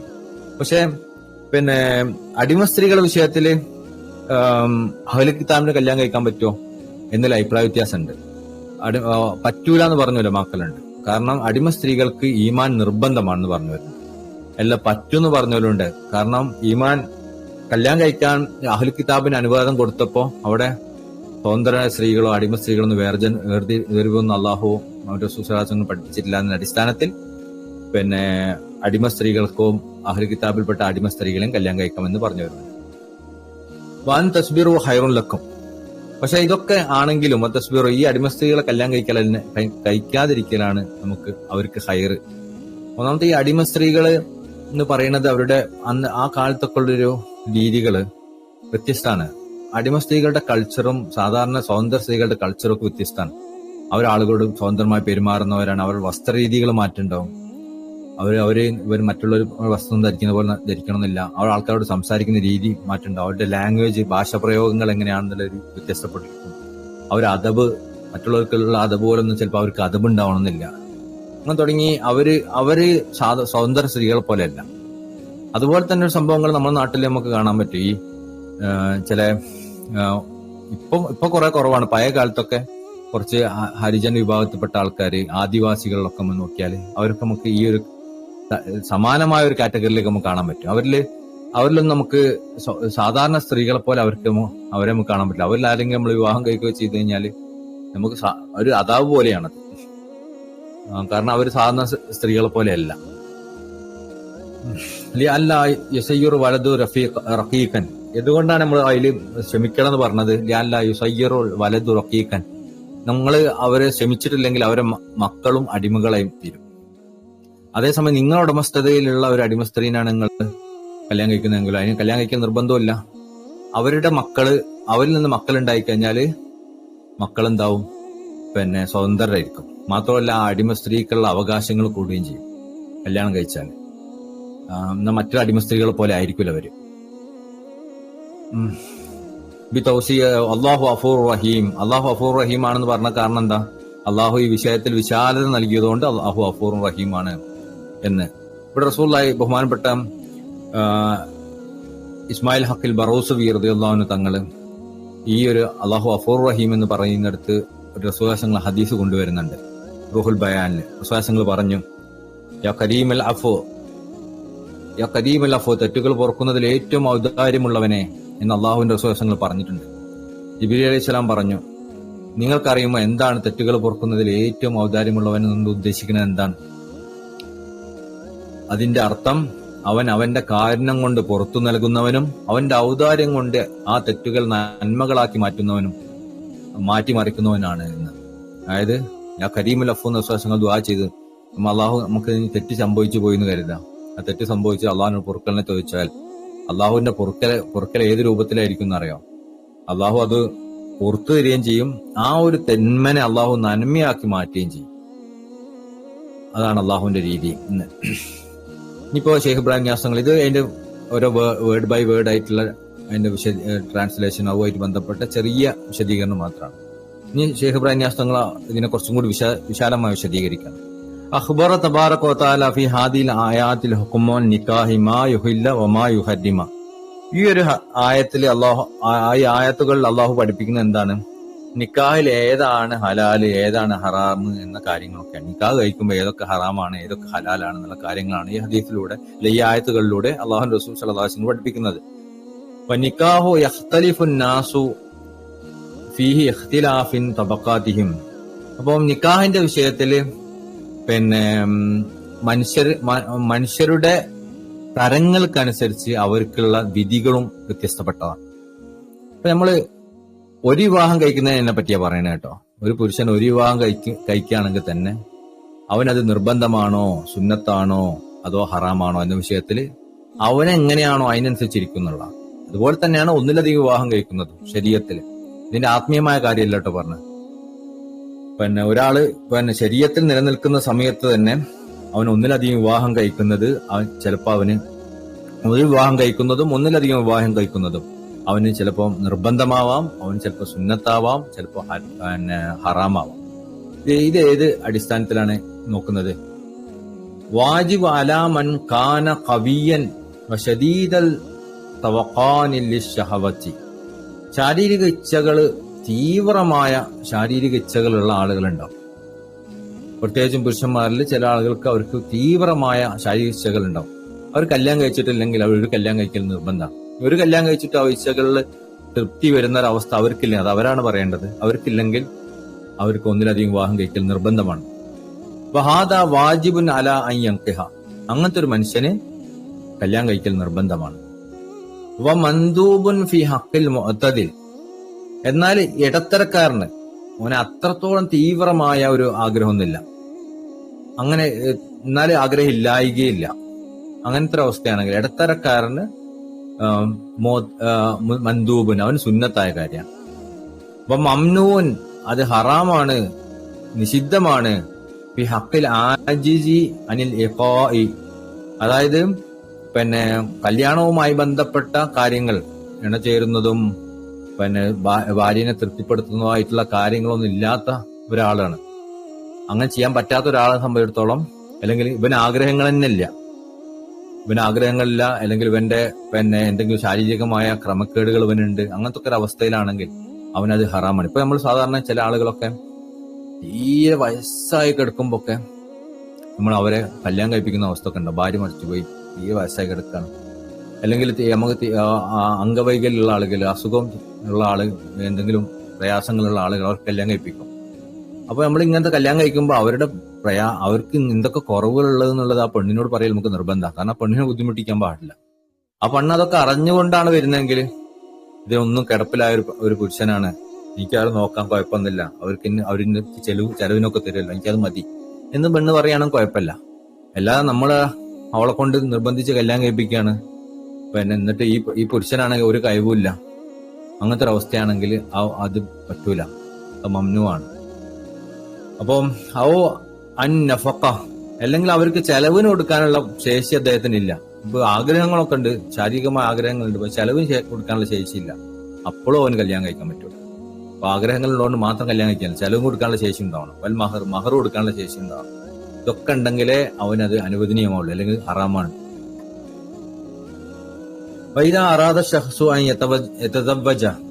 ഇനി ഒരു മനുഷ്യൻ കല്യാണം കഴിക്കാൻ ആഗ്രഹിച്ചാൽ, റസൂൽ സ്വല്ലല്ലാഹു അലൈഹി വസല്ലം യഖൂൽ, റസൂലുള്ളാഹി സ്വല്ലല്ലാഹു അലൈഹി വസല്ലം പറഞ്ഞു, അലൈക ബിദാത്തിദ്ദീൻ. ഒരു ദീർഘമായ ഹദീസ് ഉണ്ടല്ലോ, ആ ഹദീസിൽ അവസാനം പറയുന്നുണ്ട്, പല കാരണങ്ങൾ കൊണ്ട് നിങ്ങൾക്ക് വിവാഹം ചെയ്യാം, സമ്പത്ത് കണ്ടിട്ടും സൗന്ദര്യം കണ്ടിട്ടും പല കാരണം കൊണ്ട് വിവാഹം ചെയ്യാം. അപ്പൊ അലൈക ബിദാത്തിദ്ദീൻ, ദീന് കൊണ്ടാണ്, ദീനുള്ള ആളെ അന്വേഷിച്ചുകൊണ്ടായിരിക്കണം നിങ്ങൾ വിവാഹം കഴിക്കേണ്ടത്, ദീനുള്ള ആളെ ആയിരിക്കണം നിങ്ങൾ അന്വേഷിക്കേണ്ടത് വിവാഹം കഴിക്കുമ്പോൾ. നമ്മൾ ഇപ്പൊ സാധാരണ, ഞാനിപ്പോ സാന്ദർഭികമായ ഒരു കാര്യം പറയാം, പലപ്പോഴും നമ്മളിപ്പോ എന്നൊക്കെ കല്യാണം കഴിക്കുന്ന സമയത്ത് നോക്കുന്ന വലിയ സംഭവങ്ങൾ നോക്കി കഴിഞ്ഞാൽ ഈ ഹദീസിന് നേരെ വിപരീതമായ കാര്യങ്ങളായിരിക്കും. നമ്മുടെ നാടിന്റെ തൊട്ടടുത്താവുക. അപ്പൊ ഞാൻ കാരന്തൂരാണ്, കാരന്തൂരിന്റെ പരിസരത്തായിരിക്കണം നമ്മളെ കുട്ടിക്കുള്ള വരൻ അല്ലെങ്കിൽ വധു, ഈ പരിസരത്ത് തന്നെ ആയിരിക്കണം, എനിക്ക് ഇടക്കിടക്ക് പോകാൻ പറ്റണം. ഇതൊന്നും നമുക്ക് നോക്കാൻ പാടില്ല, അത് ദീനിനെതിരാണ്. കാരണം സ്വന്തം വാപ്പയും ഉമ്മയും ഇല്ലല്ലോ കല്യാണം കഴിച്ചാൽ ഒരുമിച്ച് ജീവിക്കേണ്ടത്, മക്കളല്ലേ. അപ്പൊ ഈ വാപ്പക്കും ഉമ്മക്കും പോകാൻ വരാൻ പറ്റണം എന്നുള്ള കണ്ടീഷനൊക്കെ വെച്ചിട്ട് എങ്ങനെയാണ് ഒരാളെ തെരഞ്ഞെടുക്കാൻ പറ്റുക? അങ്ങനെ ഒരു തെരഞ്ഞെടുപ്പ് നടത്തരുത്. വിശ്വാസങ്ങൾ പറഞ്ഞ അവരെ സൗന്ദര്യം നോക്കാം, തറവാട് നോക്കാം, അവരുടെ സമ്പത്ത് നോക്കാം, അവർ ദീനും നോക്കാം. പക്ഷെ ദീനാണ് ഏറ്റവും നല്ലത് നോക്കാൻ. അത് തൊട്ടടുത്തായോണ്ടെന്ന് പറഞ്ഞപ്പോൾ അടുത്തോ, അതെന്താണ് അങ്ങനെ? നമ്മുടെ നാട്ടിലൊക്കെ അങ്ങനെ അടുത്താണെങ്കിലാണ് കല്യാണം നടക്കുള്ളൂ. ദൂരെ ആണെങ്കിൽ ആരും കല്യാണം കഴിപ്പിക്കില്ല. എത്ര നല്ല ആളാണെങ്കിൽ കല്യാണം കഴിപ്പിക്കില്ല. അപ്പോ അഭിജാതങ്ങൾ ചിരിക്കുക, അതൊക്കെ എന്ത് നിയമാന്ന് ചോദിച്ചു. കാരണം ഷെയ്ഖ് ഇബ്രാഹിം നിയാസ് അവരുടെ മക്കളൊക്കെ കല്യാണം കഴിച്ചു വേറെ രാജ്യങ്ങളിലേക്കാണ്. നൈജീരിയ ഒക്കെ കിടക്കുന്നത് സെൻട്രൽ ആഫ്രിക്കയിലാണ്. ഷെയ്ഖ് ഇബ്രാഹിം നിയാസ് ജീവിക്കുന്നത് വെസ്റ്റ് ആഫ്രിക്കയിലാണ്. ഫ്ലൈറ്റ് കയറിയിട്ട് വേണം അവിടെ പോകാൻ. അവിടെ ഇബ്രാഹിം നിയാസ് ഒരുപാട് മക്കൾ കല്യാണം കഴിപ്പിച്ച് കൊടുത്തിട്ടുണ്ട്. വേറെ പല രാജ്യങ്ങളിലേക്കും കല്യാണം കഴിപ്പിച്ച് കൊടുത്തിട്ടുണ്ട്. നമ്മുടെ നാട്ടിലോ, നമ്മൾ തൊട്ട മഹലിന്റെ ഇപ്പുറത്തായിരിക്കണം. ഒന്ന് ജസ്റ്റ് ഇങ്ങനെ എത്തി നോക്കിയാൽ കാണണം. എന്നിട്ട് എന്താ സംഭവിക്കുക അറിയാം? അതൊക്കെ ഇങ്ങനെ കല്യാണം കഴിപ്പിക്കും. കല്യാണം കഴിപ്പിച്ചിട്ട് ഈ ഉമ്മയും വാപ്പയും ഈ മോളെ കാണുന്നത് ആദ്യത്തെ 1-2 വർഷമൊക്കെ ചിലപ്പോൾ 15 ദിവസം ഇവിടെ 15 ദിവസം ഇവിടെ അവിടെ എന്നൊക്കെ പറഞ്ഞിട്ടൊക്കെ ആയിരിക്കും. പിന്നെ കഴിഞ്ഞ് കഴിഞ്ഞാൽ പിന്നെ വർഷത്തിൽ 1-2 പ്രാവശ്യമായിരിക്കും. പിന്നെ കുറെ കഴിഞ്ഞാൽ പിന്നെ അവർ വരലെന്നെ ഉണ്ടാവില്ല. എത്രയോ വർഷം, ഒരു 30-40 വർഷം അവരും കൂടി വരലെന്നെ ഉണ്ടാവില്ല. അവർ അങ്ങോട്ടും പോകുന്നുണ്ടാവില്ല. അവർക്ക് ഒരു കുഴപ്പവും ഉണ്ടാവില്ല. ഈ ആദ്യത്തെ 2-3 വർഷത്തെ ഈ അങ്ങോട്ടും ഇങ്ങോട്ടുള്ള പോക്കുവരവിനാണ് നമ്മൾ അവരെ ആരായിരിക്കണം അവരെ കല്യാണം കഴിക്കേണ്ടതെന്നുള്ള തീരുമാനിക്കുന്നത്. ഇതുപോലെ പല സാധനങ്ങളും നമ്മൾ ഒരേപോലെ എഡ്യൂക്കേഷൻ ആവണം, എന്താ പറയാ, ഡോക്ടറാണ് ഡോക്ടർ തന്നെ ആവണം, എഞ്ചിനീയർ തന്നെ ആവണം. ഇതൊക്കെ എവിടുന്നാണ് നമ്മള് ഇതിന്റെയൊക്കെ അടിസ്ഥാനം എവിടുന്നത്? ഇതൊക്കെ നമ്മൾ ഈ മുസ്ലിമീങ്ങള് ദീനുമായിട്ട് അടുപ്പുള്ള ആൾക്കാരാണ് ഇതൊക്കെ ചെയ്യുന്നത് ആലോചിക്കുമ്പോൾ രസം. ഡോക്ടറാണ് എഞ്ചിനീയർ ആവണം. ഇതൊക്കെ എവിടുന്നാ കിട്ടിയത്? ഒരുമിച്ച് എഞ്ചിനീയറിംഗ് പണി എടുക്കാനാണോ കല്യാണം കഴിക്കുന്നത്? ഒരുമിച്ച് ഡോക്ടർ പണി എടുക്കാനാണോ കല്യാണം കഴിക്കുന്നത്? വേറെ കല്യാണം ജീവിച്ചാൽ പോലെ. ഒരു കല്യാണം കഴിച്ച് ഒരുമിച്ച് ദാമ്പത്യ ജീവിതം മുന്നോട്ട് കൊണ്ടുപോകാനല്ല. എന്തിനാണ് രണ്ടുപേരും ഡോക്ടർ ആവുന്നത്? എന്തിനാണ് രണ്ടുപേരും എഞ്ചിനീയർ ആവുന്നത്? പിന്നെ പറയും കുഫു വെക്കാൻ വേണ്ടിയിട്ടാണ്. കുഫു വെക്കാന്ന് പറഞ്ഞാൽ ഈ എഞ്ചിനീയറും ഡോക്ടറും പഠിച്ചൊരു സാധനം അങ്ങോട്ടും കൂടെ വെക്കുന്നിടത്താണ് കുഫു വെക്കല്. അത് ക്യാരക്ടർ അല്ലേ? കുഫു വെക്കാന്ന് പറഞ്ഞാൽ എപ്പോഴും 1-2 മറ്റേതിനോട് അതേപോലെ മാച്ച് ആവണമെന്നില്ല. കോമ്പാറ്റിബിൾ ആയാൽ മതി. കോമ്പാറ്റിബിൾ എന്ന് പറഞ്ഞാല് എന്താ? ഒരു പെണ്ണിന്റെ ഉത്തരവാദിത്വം പ്രധാനമായിട്ട് എന്താ? അവളുടെ വീടിനെ നോക്കുക, മക്കളെ പരിപാലിക്കുക. അതൊക്കെ ഇബ്രാഹിം നിയാസ് കുറച്ച് വിശദീകരിക്കുന്നുണ്ട്. വീട്ടിലെ പണികളൊക്കെ ചെയ്യാം, മക്കളെ പരിപാലിക്കുക എന്നുള്ള പ്രൈമറി ആയിട്ടുള്ള കാര്യം. ഇതൊക്കെ ചെയ്തു കഴിഞ്ഞാൽ അവർക്ക് ജോലിക്കും പോവാണെങ്കിൽ കുഴപ്പമൊന്നുമില്ല. പക്ഷെ ഇതൊക്കെ ഒരാൾക്ക് ചെയ്യാൻ പറ്റുന്നുണ്ട്. പുരുഷൻ അവളുടെ മറ്റു ജോലികൾ ചെയ്യുന്നുണ്ട്, പുറത്തിറങ്ങി ജോലി ചെയ്യുന്നുണ്ട്, വരുമാനം ഉണ്ടാക്കുന്നുണ്ട്, ഇതൊക്കെ ചെയ്യുന്നുണ്ട്. ഇത് രണ്ടും കോമ്പാറ്റിബിൾ ആയില്ലേ? രണ്ടുപേരും ഒരേ ജോലി ചെയ്യലാണ് ഫോക്കാന്നുണ്ടോ? അങ്ങനൊന്നുമില്ല. അവരുടെ ഇഷ്ടങ്ങളും താല്പര്യം, രണ്ടുപേർക്കും ദീനിനോട് താല്പര്യമുണ്ട്. രണ്ടുപേരും ത്വരീഖത്തുകളൊക്കെ താല്പര്യമുള്ള ആളാണ്. ദിക്റെല്ലാം ഇഷ്ടപ്പെടുന്ന ആൾക്കാരാണ്. രണ്ടുപേർക്കും പാവങ്ങളെ സഹായിക്കാൻ ഇഷ്ടമാണ്. രണ്ടുപേർക്കും ഇങ്ങനത്തെ കാര്യങ്ങളാണ് കോമ്പാറ്റബിൾ ആവുക എന്ന് പറയുന്നത്. അല്ലാതെ രണ്ടുപേരും ഒരേ ഭക്ഷണം കഴിക്കുന്നവരാവുക, രണ്ടുപേരും ഒരേ ജോലിയുള്ളവരാവുക, അങ്ങനൊന്നല്ല. അപ്പോൾ ഞാൻ പറഞ്ഞു വന്നത്, നമ്മളുടെ ദീനിന്റെ കാഴ്ചപ്പാട്, നമ്മളെ കല്യാണം കഴിക്കുന്നതുമായി ബന്ധപ്പെട്ട കാഴ്ചപ്പാട് ഭയങ്കര വികൃതമാണ്. പ്രത്യേകിച്ച് എന്നോട് ഞാൻ ആദ്യം ഉപദേശിക്കുന്നത്, നമ്മളെ മക്കളെ എങ്കിലും നമ്മൾ കല്യാണം കഴിപ്പിച്ച് കൊടുക്കുമ്പോൾ ഇങ്ങനെ ഒരു സാധനം ചെയ്യരുത്.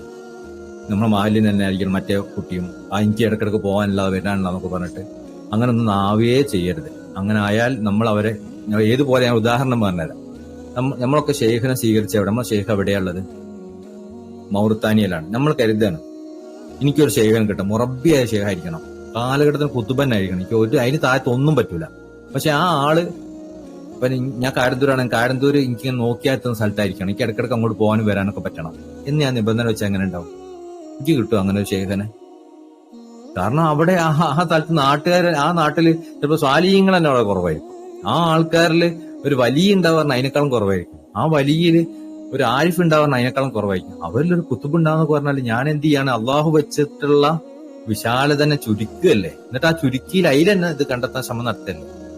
അങ്ങനത്തെ ശ്രമം നമ്മൾ നടത്തരുത്. എന്നാലും നമ്മൾ ഈ അന്വേഷണം, ഷെയ്ഖിനെ അന്വേഷിക്കാൻ നമ്മൾ ഇറങ്ങി, നമുക്ക് അള്ളാഹിനെ കിട്ടണം, ഷെയ്ഖിനെ അന്വേഷിക്കാൻ ഇറങ്ങി. നമുക്ക് നമ്മുടെ നാട്ടിൽ തന്നെ ആയ വളരെ റാഹത്ത്, അവിടെ നിന്ന് പോകാനും വരാനൊക്കെ സൗകര്യം, അതാണല്ലോ റാഹത്ത് തന്നെ. പക്ഷെ അവിടെ ഇല്ല, നമ്മുടെ നാട്ടിൽ കണ്ടെത്താൻ നമുക്ക് പറ്റണില്ല. അതുകൊണ്ട് നമ്മൾ എവിടെയോ ഉള്ള ആഫ്രിക്കയിലുള്ള ഷെയ്ഖിനെ കണ്ടെത്തി, അതുകൊണ്ട് നമുക്ക് പോകാൻ വരാനും പറ്റുന്നില്ല. പോകാൻ വരാൻ പറ്റിയില്ലെങ്കിൽ എന്താ? എപ്പോഴെങ്കിലും പോയാൽ പോരും. ദീനുണ്ടല്ലോ, ദീനിന്റെ ഏറ്റവും ഉന്നതമായ അവസ്ഥ ഉണ്ടല്ലോ, അതന്നെ പോരെ നമുക്ക്. അതുപോലെ നമ്മൾ കല്യാണം കഴിക്കുന്ന വിഷയത്തിലും നമ്മൾ എന്ത് ചെയ്യണം? നമുക്ക് ഇങ്ങനത്തെ മാനദണ്ഡങ്ങളാണ് കൂടുതൽ വെക്കേണ്ടത്. ദീനാണ് നമ്മൾ പ്രാധാന്യം വെക്കേണ്ടത്, ദൂരമൊന്നല്ല. ദൂരത്തിന്റെ പേരിൽ നമ്മൾ അടിപിടിയും കൂടരുത്. പ്രത്യേകിച്ച് നമ്മളൊക്കെ നമ്മൾ മക്കളെ കല്യാണം കഴിക്കാൻ നോക്കുമ്പോൾ നമുക്ക് നല്ലൊരു ചേർച്ചുള്ള ഒരു പുരുഷനെ കണ്ടെത്താൻ പറ്റി, നല്ലൊരു സ്ത്രീനെ കണ്ടെത്താൻ പറ്റി. അവർ നല്ല കുടുംബത്തിൽ നിന്നാണ്, അവർ നല്ല ദീനുള്ളവരാണ്, അവർക്ക് നമ്മളെ ഇഷ്ടമായി, അവർ അങ്ങോട്ട് ഇഷ്ടമായി. ഒരു ദൂരം എന്നൊക്കെ പറഞ്ഞിട്ട് ഒരിക്കലും അത് നിങ്ങൾ ക്യാൻസൽ ചെയ്യരുത്. നിങ്ങൾ ക്യാൻസൽ ചെയ്താൽ നമ്മൾ ദീനിനെ പ്രാധാന്യം കൊടുക്കുന്നില്ല എന്നായി പറഞ്ഞതിന്റെ സാരം. കുറച്ചൊക്കെ വിട്ടുവീഴ്ച ചെയ്യേണ്ട. എല്ലാം ഇവിടെ ഇത് സ്വർഗമൊന്നുമല്ലല്ലോ. നമുക്ക് എല്ലാം മൊത്തം ഒരാൾ കിട്ടും. നമുക്ക് നമ്മൾ പറയാം, ഞാൻ ഡോക്ടറാണ്, എനിക്കും ഡോക്ടറെ കിട്ടണം. ആ ഡോക്ടർ തന്നെ ഏറ്റവും സൗന്ദര്യമുള്ള ആളായിരിക്കും. ആ സൗന്ദര്യമുള്ള ആൾ തന്നെ ദീനുള്ള ആളായിരിക്കും. ആ ദീനുള്ള ആള് ത്വരീക്കത്തിനൊക്കെ അംഗീകരിക്കുന്ന ആളായിരിക്കണം. അത് തന്നെ നമ്മുടെ നാട്ടിലെ വീട്ടിന് തൊട്ടടുത്ത ആളായിരിക്കണം. അങ്ങനത്തെ ഒരു സാധനം എപ്പോഴെങ്കിലും കിട്ടും. റയറാണ്, സാധാരണ അങ്ങനെ കിട്ടൂല.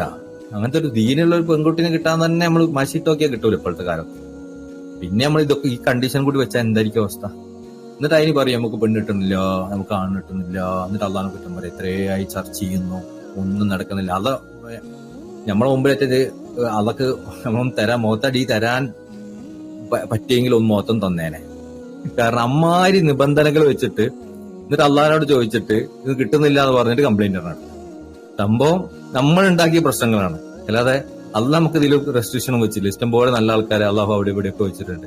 ഇവരെ നമ്മൾ തപ്പി കടിക്കുന്നതിന് പകരം നമ്മൾ ഇങ്ങനത്തെ ഓവർ നിബന്ധനകൾ വെച്ചിട്ട് നമുക്ക് കിട്ടാതായി. എന്നിട്ട് ആ കിട്ടാതായി അള്ളാഹിനെ കുറ്റം പറയാം. എത്രയായി ഞാൻ അന്വേഷിക്കുന്നത്, എത്ര സലാത്ത് ഞാൻ ചൊല്ലി, എത്ര ദിക്ർ ചൊല്ലി എന്ന് പറഞ്ഞതിന് അർത്ഥമില്ലല്ലോ. ഇൻഷാ അല്ലാഹ് നമുക്ക് തുടരാം.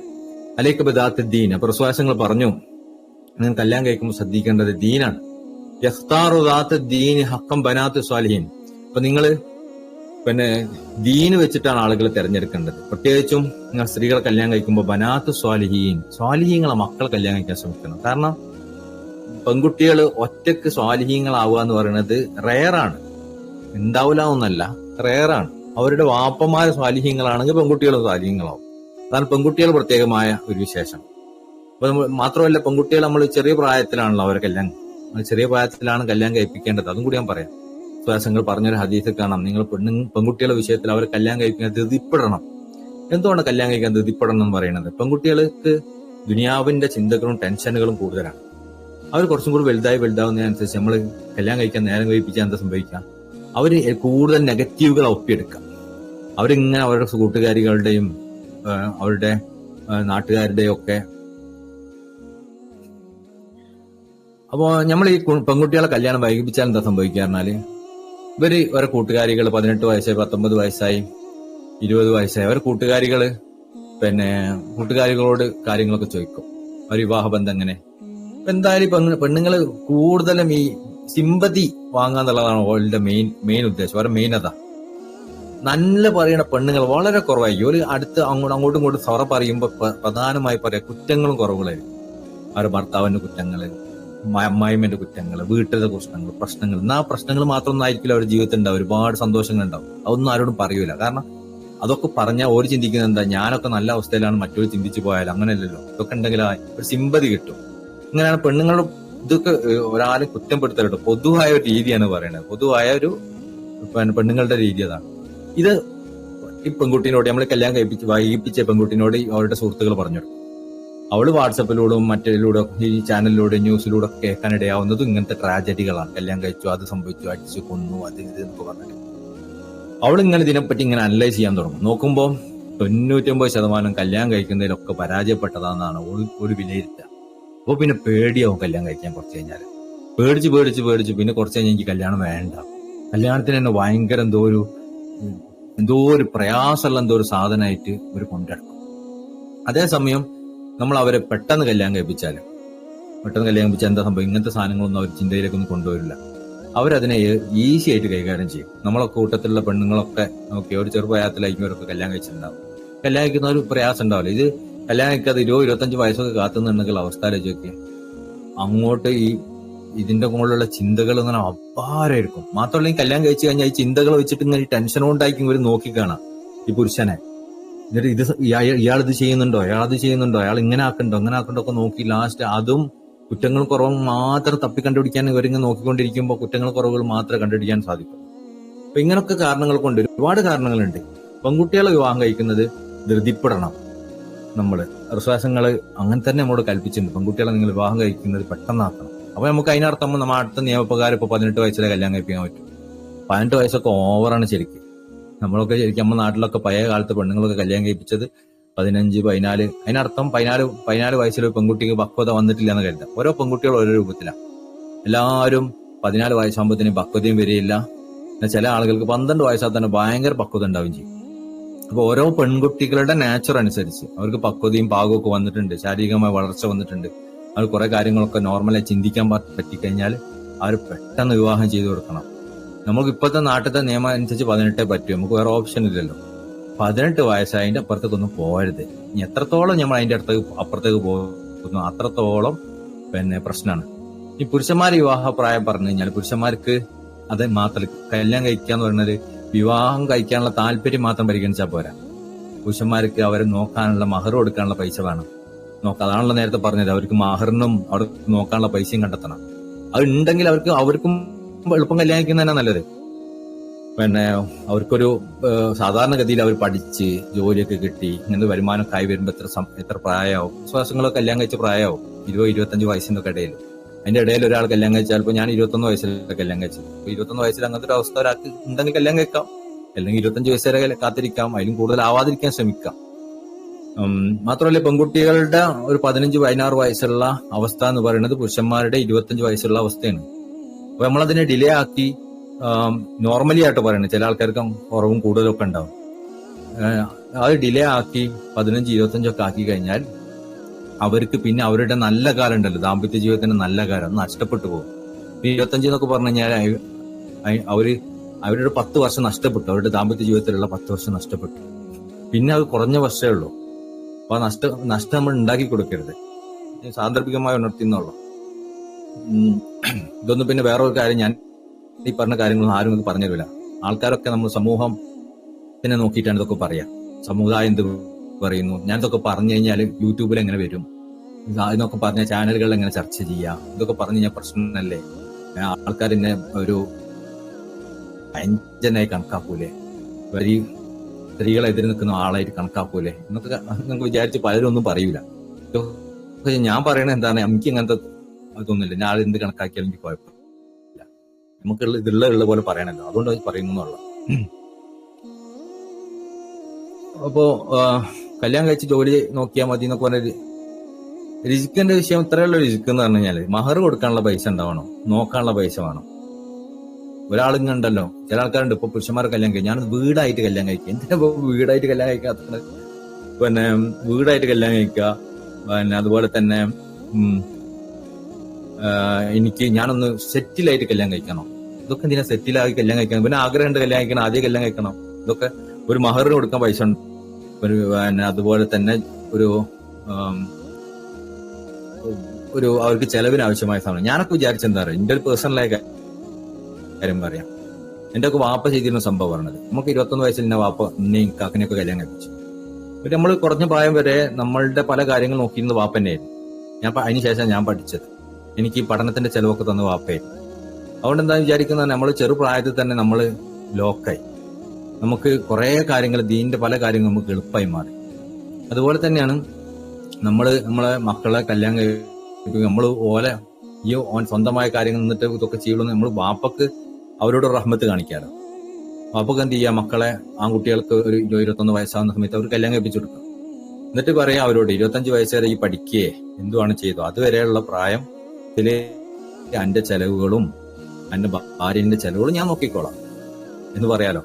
അതിനിപ്പോ എന്താ ഇതിനകത്തും ചെലവ് വരിക? വീട്ടിൽ ഭക്ഷണം ഉണ്ടാക്കുന്നിടത്ത് നമ്മൾ പണ്ടൊക്കെ ഉമ്മമാര് പറയില്ല, ഒരു പിടിയും കൂടി എക്സ്ട്രാ ചോറിടണം, 2 മത്തിയും കൂടി എക്സ്ട്രാ പൊരിക്കണം, അത്രയല്ലേ ഉള്ളൂ എന്ന് പറയുമല്ലോ. അത്രയല്ലേ ശരിക്കും ഉള്ളൂ ഈ ചെലവ് എന്ന് പറയുന്നത്. പിന്നെ വർഷത്തിൽ 2 ഡ്രസ്സ് എടുത്ത് കൊടുക്കണം, പിന്നെ അങ്ങോട്ടും ഇങ്ങോട്ടൊക്കെ പോവുകയാണെങ്കിൽ അവർക്ക് പെട്രോൾ അടിക്കാൻ പൈസ വേണം. ഇതൊന്നും വലിയ ചെലവല്ലല്ലോ. അതുപോലെ തന്നെ ഇനി മക്കളുണ്ടായി, ഈ 5 വർഷത്തിനുള്ളിൽ എത്ര മക്കളുണ്ടാവും? മാക്സിമം 2 മക്കളുണ്ടാവും. ഈ മക്കൾക്ക് എത്ര ചെലവ് വരിക? നമ്മൾ ഈ ആർഭാടമായ പ്രസവത്തിന്റെ കാര്യങ്ങളൊക്കെ ഒഴിവാക്കി നോർമലായ പ്രസവമൊക്കെ ആണെങ്കിൽ വലിയ ചെലവൊന്നും ഇനി വന്നു വെച്ചാൽ 2 ലക്ഷം റുപ്യ കരുതുക. അത് വാപ്പ കൊടുക്കാൻ തയ്യാറുണ്ടെങ്കിൽ വാപ്പ മക്കൾക്ക് കൊടുക്കുന്ന ഒരു കാരുണ്യാണ്. 25 വയസ്സായ ഞാനില്ല കേട്ടാ, നിങ്ങൾ ഒന്ന് നോക്കണം എന്ന് പറയും. ഇത് കൈവിടുക. ഇൻഷാ അല്ലാഹ് ഞാൻ വിഷയത്തിലേക്ക് വരട്ടെ. നിങ്ങൾ എന്ത് ചെയ്യണം, സ്വാലിഹീങ്ങളായ പുരുഷന്മാരുടെ മക്കളെ വിവാഹം കഴിക്കാൻ ശ്രമിക്കണം. അപ്പൊ തുഖ്താറു ബിക്റുൻ, ഞാൻ പറയുന്ന കാര്യങ്ങളൊന്നും ഇതിൽ പറയുന്ന കാര്യങ്ങളെ അങ്ങനെ തന്നെ അർത്ഥം വെക്കാട്ടെ, നിങ്ങളൊന്നും പൊരുത്തപ്പെടണം. ഇതൊന്നും ആരെയും മോശാക്കാൻ പറയുന്നൊന്നല്ല. തുഖ്താറു ബിക്റുൻ, നിങ്ങൾ തെരഞ്ഞെടുക്കണം കന്യകകളായ സ്ത്രീകളെ.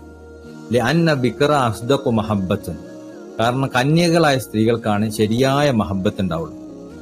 നിങ്ങൾ ഹദീസ് തന്നെ അങ്ങനെ ഉണ്ട്, നിങ്ങൾ കന്യകളെ തെരഞ്ഞെടുക്കണം. കന്യകളായ സ്ത്രീകൾക്കാണ് ശരിക്കുള്ള മഹബത്ത് ഉണ്ടാവുള്ളൂ. കാലോ ഇന്ന സയ്യിബ, നിങ്ങളൊരു വിധവയായ സ്ത്രീയെ കല്യാണം കഴിച്ചാൽ, ഇതാ തദവ്വജഹ, അവരെ നിങ്ങൾ കല്യാണം കഴിച്ചാൽ, വലൈസലഹ വലതുൻ, ഇനി അവർക്ക് ഒരു കുട്ടി ഇല്ല എന്ന് കരുതുക. അങ്ങനത്തെ അവസ്ഥയിലാണ് നിങ്ങൾ കല്യാണം. അതായത് ഒരു വിധവയായ പെണ്ണ്, അവർ ഭർത്താവ് മരിച്ചുപോയി, അല്ലെങ്കിൽ ഭർത്താവ് അവളെ ഒഴിവാക്കി, ഇവക്ക് ആ ഭർത്താവിനെ ഭയങ്കര ഇഷ്ടമാണ്, അടുത്തത്തിൽ ആ ഭർത്താവ് ഒഴിവാക്കി. അങ്ങനത്തെ ഒരു വിധവയായ സ്ത്രീയാണെങ്കിൽ വലൈസലഹ വലുത്, നമുക്കൊരു കുട്ടിയില്ലെങ്കിൽ, മിനായിരിക്കും മറ്റേ ആ ഭർത്താവിൽ നിന്നൊരു കുട്ടിയില്ലെങ്കിൽ, ഫലക നിസ്ഫു കൽബിഹ, അങ്ങനെയാണെങ്കിൽ നിങ്ങൾക്ക് ആ പെണ്ണിന്റെ പകുതി ഹൃദയം ഉണ്ടാവും. അപ്പൊ അങ്ങനെ ഒരു വിധവനാണ് നിങ്ങൾ കല്യാണം കഴിക്കുന്നത്, വേറെ കല്യാണം കഴിച്ച് ആ ഭർത്താവ് മരിച്ചുപോയി, ആ കുട്ടിയൊന്നുമില്ല. അങ്ങനത്തെ ഒരു വിധവനെയാണ് നിങ്ങൾ കല്യാണം കഴിക്കണമെങ്കിൽ നിങ്ങൾക്ക് അവരുടെ പകുതി ഹൃദയം ഉണ്ടാവും. അപ്പോഴും ഫുള്ള് ഹൃദയം ഒന്നും കിട്ടൂല. മനിസ്ഫു ബാക്കി സൗജി അവൽ, കാരണം അതിന്റെ പകുതി ഹൃദയം ആ മരിച്ചുപോയ ഭർത്താവിന് തന്നെ ആയിരിക്കും, അത് കിട്ടാൻ പോകുന്നില്ല. സാധാരണ ഈ വിവാഹബന്ധം മോചിപ്പിക്കപ്പെടുന്നത് രണ്ട് അവസ്ഥയിലാണ്. ഒന്ന്, ഈ പെണ്ണിന് ഭയങ്കര ഇഷ്ടമാണ്, പക്ഷെ ഭർത്താവ് മരിച്ചുപോയി, അങ്ങനത്തെ ഒരു ഘട്ടം ഉണ്ടാവുമല്ലോ. അല്ല, പെണ്ണിന് ഇഷ്ടമായ അവസ്ഥയിൽ തന്നെ വേറെ എന്തെങ്കിലും കാരണങ്ങൾ കൊണ്ട് ഭർത്താവുകളെ ഒഴിവാക്കി, അങ്ങനത്തെ ഘട്ടത്തിൽ എങ്ങനെയാണെങ്കിലും ഈ പെണ്ണിന് ആ പുരുഷനെ മറക്കാൻ പറ്റില്ല. അതേസമയം ഈ പുരുഷൻ മോശപ്പെട്ട ഒരു പുരുഷനാണ്, അവളെ പീഡിപ്പിക്കലാണ്, ബുദ്ധിമുട്ടിക്കലാണ്, ഒന്നും ചെയ്യില്ല, അങ്ങനത്തെ ഒരു ഘട്ടത്തിൽ ഇത് ബാധകമാവണമെന്നില്ല. എന്നാലും ഇതൊക്കെ പൊതുവായ നിയമങ്ങളാണ്. ലാസ്റ്റ് ഞാൻ പറയാം. അപ്പൊ ഇവക്കൊരു ഇഷ്ടമുള്ള ഒരു പുരുഷൻ ഉണ്ടായിരുന്നു, അവള് ആ പുരുഷൻ മരണപ്പെട്ടു പോയി, അവള് കുട്ടികളൊന്നുമില്ല. ആ കുട്ടികളില്ലാത്ത ഈ പെണ്ണിനെ നമ്മൾ കല്യാണം കഴിച്ചാൽ നമുക്ക് അവളുടെ ഹൃദയത്തിന്റെ പകുതി ഉണ്ടാവും. കാരണം പകുതി ഹൃദയം പഴയ ഭർത്താവിന്റെ കൂടെ ആയിരിക്കും. എപ്പോഴും അവൾ ഇങ്ങനെ പഴയ ഭർത്താവിനെ ഓർക്കുന്ന ഒരു അവസ്ഥ ഉണ്ടാവും. വൈൻ വുജിത്ത വലതൻ, നിങ്ങൾക്ക് അവളുടെ ഒരു കുട്ടി, അവൾക്കൊരു കുട്ടി ഉണ്ടെങ്കിൽ, എങ്ങനത്തെ കുട്ടി? നേരത്തെ ഭർത്താവിൽ ഒരു കുട്ടിയുണ്ട്. കൽബക്ക കബിലക്ക, നേരത്തെ ഭർത്താവിൽ ഒരു കുട്ടി ഉണ്ടെങ്കിൽ, ഫലൈസലക്ക മിൻഹു ഷൈഅൻ, നിങ്ങൾക്ക് ആ പെണ്ണിന്റെ അടുത്ത് നിന്ന് ഒന്നും ഉണ്ടാവില്ല. നിങ്ങൾക്ക് ആ പെണ്ണിന്റെ അടുത്ത് നിന്ന് ഒന്നും ഉണ്ടാവില്ല. ഹൃദയത്തിന് അവൾ നിങ്ങളെ കൂടെ നടക്കുന്നുണ്ടാവുള്ളൂ, ഹൃദയത്തിന്റെ ഒരു അംശം പോലും നിങ്ങളുടെ അടുത്തുണ്ടാവില്ല. നിസ്ഫു കൽബി ഹാലി സൗജിൽ അവൽ, അതിന് അവളുടെ പകുതി ഹൃദയം ആരുടെ അടുത്തായിരിക്കും? അവളെ പഴയ ഭർത്താവിന്റെ അടുത്തായിരിക്കും. വനിസ്വ സാനിലി വലതി, പകുതി ഹൃദയം അവളുടെ ആ കുട്ടീന്റെ അടുത്തായിരിക്കും. തഹക്കുൽ റിസ്കക്ക, അവൾ നിങ്ങൾ കൊടുക്കുന്ന ഭക്ഷണം ഭക്ഷിക്കുകയും നിങ്ങൾ കൊടുക്കുന്ന റിസ്ക് ഭക്ഷിക്കുകയും, ആദിക ആലിബൻ, നിങ്ങളോട് എപ്പോഴും ശത്രുത വെച്ചുകൊണ്ട് കച്ചറ കൂടുകയും ചെയ്യുന്നു. ഇതാണ് പൊതുവായ സ്വഭാവം. ഇനി ഇതില് വ്യത്യസ്തങ്ങളായ എക്സെപ്ഷൻസ് ഉണ്ടാവും. പ്രസവാസങ്ങൾ കല്യാണം കഴിച്ചത് ഹദീജ ബീവിനല്ലേ. ഹദീജ ബീവിക്ക് വേറെ ഭർത്താക്കന്മാരും മക്കളൊക്കെ ഉണ്ടായിരുന്നില്ലേ. അപ്പൊ അവര് പ്രസവാസങ്ങൾ കല്യാണം കഴിച്ച പ്രസവാസങ്ങൾക്ക് ഏറ്റവും ഇഷ്ടം ഹദീജ ബീവിനായിരുന്നല്ലോ. അതൊക്കെ എക്സെപ്ഷൻസ് ആണ്. പൊതുവിലാണ് ഈ കാര്യം പറഞ്ഞത്. പൊതുവ് പറഞ്ഞാൽ സ്ത്രീകൾ ഇങ്ങനെയാണ്. എക്സെപ്ഷനിലായി ദീനുണ്ടായാൽ ഇതൊക്കെ മാറ്റം വരാം. ദീനുണ്ടായാൽ ഈ സാധനങ്ങൾക്കൊക്കെ ഇനിയിപ്പോ ഒരു ഭർത്താവുണ്ട്, 2 ഭർത്താവുണ്ട്, 3 ഭർത്താവുണ്ട്, അവർക്ക് പോയി പിന്നെ എത്രയോ കുട്ടികളുണ്ടായി, എന്നിട്ട് വേറെ ആൾ കല്യാണം കഴിച്ച് ദീനുള്ള ആളാണെങ്കിൽ ഇങ്ങനെ മാറ്റങ്ങളൊക്കെ സംഭവിക്കാം. എന്നാൽ പൊതുവായ സ്ത്രീകൾ ഇങ്ങനത്തെ സ്വഭാവമാണ് ഉണ്ടാവുക. അതുകൊണ്ട് നിങ്ങൾ പൊതുവായ ഒരു പെണ്ണിനെ തെരഞ്ഞെടുക്കാൻ ഉദ്ദേശിക്കുമ്പോൾ കന്യകകളെ തെരഞ്ഞെടുക്കാൻ ശ്രമിക്കണം. കാരണം അവർക്ക് എങ്ങനെ ശരിക്കും സ്നേഹിക്കാൻ പറ്റുള്ളൂ. പെണ്ണുങ്ങളെ സ്വഭാവം എന്ന് പറഞ്ഞാല്, പെണ്ണുങ്ങൾക്ക് ആണുങ്ങളെ പോലെയല്ല. ആണുങ്ങൾക്ക് 1, 2, 3, 4 ഒക്കെ പെണ്ണുങ്ങളെ സ്നേഹിക്കാൻ പറ്റുന്ന ഒരു അവസ്ഥ അള്ളാഹു കൊടുത്തിട്ടുണ്ട്. പെണ്ണുങ്ങൾക്ക് ഒരൊറ്റ ആളെ സ്നേഹിക്കാൻ പറ്റും. അവരുടെ കൽബ് അങ്ങനെയാണ്. അപ്പൊ ആ കൽബ് അങ്ങനെ ആയതുകൊണ്ട് തന്നെ ഒരു ഭർത്താവ് അവർക്ക് ഉണ്ടായി, അവർ മരിച്ചുപോയി, വേറെ ഭർത്താവിനെ കല്യാണം കഴിക്കുമ്പോൾ ആ പഴയ ഭർത്താവിന്റെ ഓർമ്മകളോ അവരൊന്നും ഒരിക്കലും ഈ പെണ്ണിന്റെ അടുത്ത് മാഞ്ഞു പോകില്ല. അപ്പൊ അങ്ങനത്തെ ഘട്ടത്തിൽ നമ്മൾ ഒരു കല്യാണം കഴിക്കുമ്പോൾ നമുക്ക് പകുതിയെ അവളെ കിട്ടുള്ളൂ. ഇനി കുട്ടികളുണ്ടെങ്കിൽ തീരെ കിട്ടൂല. അപ്പൊ നല്ലതിപ്പോ എന്ത് ചെയ്യണമെങ്കിൽ ഒന്നെങ്കിൽ അവരോടുള്ളൊരു സേവനം പോലെ എന്ത് ചെയ്യുക, അവരെ നമ്മൾ കൊണ്ടെടുക്കാം. അവർക്ക് നിങ്ങൾ ഭക്ഷണം കൊടുക്കുന്നു, പാവപ്പെട്ട സ്ത്രീകൾക്ക് നമ്മൾ പോറ്റുന്ന പോലെ അവർക്കൊരു സംരക്ഷണം രൂപത്തിൽ അവരെ കൊണ്ടെടുക്കാം. അത് നമ്മളുടെ ഒരു എന്താ പറയാ, നമ്മൾ നഫ്സിന് മരിക്കുന്ന ഒരു കാര്യമാണല്ലോ. അതേസമയം അവളുടെ അടുത്ത് നമ്മൾ ഒന്നും പ്രതീക്ഷിക്കേണ്ട. കാരണം ഒരു സ്ത്രീ ഒരാളുടെ ജീവിതത്തിൽ വരുന്നതോടുകൂടി അദ്ദേഹത്തിന്റെ ദീനിന് ഒരുപാട് ഇതുണ്ടാവും, ദീനിന് ഒരുപാട് ഗുണം ഉണ്ടാവും ആ പുരുഷനെ സംബന്ധിച്ച്. ആ ഗുണമൊന്നും ചിലപ്പം ഇങ്ങനത്തെ ഒരു പെണ്ണിനെ കല്യാണം കഴിച്ചാൽ ഉണ്ടാവണമെന്നില്ല. എന്നാണ് ഈ പറഞ്ഞതിന്റെ സാരം. വദക്ക റസൂലുള്ളാഹി സ്വല്ലല്ലാഹു അലൈഹി വസല്ലം, റസൂലുള്ളാഹി സ്വല്ലല്ലാഹു അലൈഹി വസല്ലം പറഞ്ഞു, ഹുബ്ബബ ഇലയ്യ മിൻ ദുനിയാക്കും, നിങ്ങളുടെ ദുനിയാവിൽ നിന്ന് എനിക്ക് ഇഷ്ടപ്പെട്ടതാക്കപ്പെട്ടു അന്നിസാഉ വത്തീബു, നിസാ പെണ്ണുങ്ങളെയും, വത്തീബു സുഗന്ധദ്രവ്യങ്ങളെയും, വഖുറതൈനി ഫിസ്സലാ എന്റെ കൺകുളിർമ നിസ്കാരത്തിലാണ്. ഹുബ്ബബ ഇലയ്യ മിൻ ദുനിയാക്കോ, നിങ്ങളുടെ ദുനിയാവിൽ എനിക്ക് ഇഷ്ടപ്പെട്ടതാക്കപ്പെട്ടു നിസാ. നിസാ എന്ന് പറഞ്ഞാൽ പെണ്ണുങ്ങളെ എന്ന് പറഞ്ഞല്ലോ.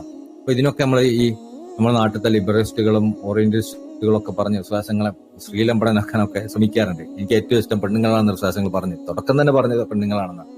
അപ്പൊ തീബു, പിന്നെ ഇഷ്ടപ്പെട്ടത് എന്ന് പറയുന്നത് സുഗന്ധദ്രവ്യാണ്. ഈ രണ്ടും ആദ്യം പറഞ്ഞത്. പിന്നെയാണ് പറഞ്ഞത് ഖുറതൈനി ഫിസ്സല, എന്റെ കൺകുളിർമ നിസ്കാരത്തിലാണ്. അപ്പൊ ഇതൊക്കെ സാധാരണ ആൾക്കാർ വിമർശിക്കാറുണ്ട്. ഇതിനെ ബഹുമാനപ്പെട്ട ഇബ്നു അറബി തങ്ങളൊക്കെ ഈ വിഷയം മാത്രം പറയാൻ വലിയ ചാപ്റ്റർ തന്നെ അവിടുത്തെ ഗ്രന്ഥങ്ങളിലൊക്കെ മാറ്റി വെച്ചത് കാണാം. ഇതിന്റെ ചെറിയ ഭാഗമാണ് ഷെയ്ഖ് ഇബ്രാഹിം ഹസൻ ഇവിടെ പറയുന്നത്.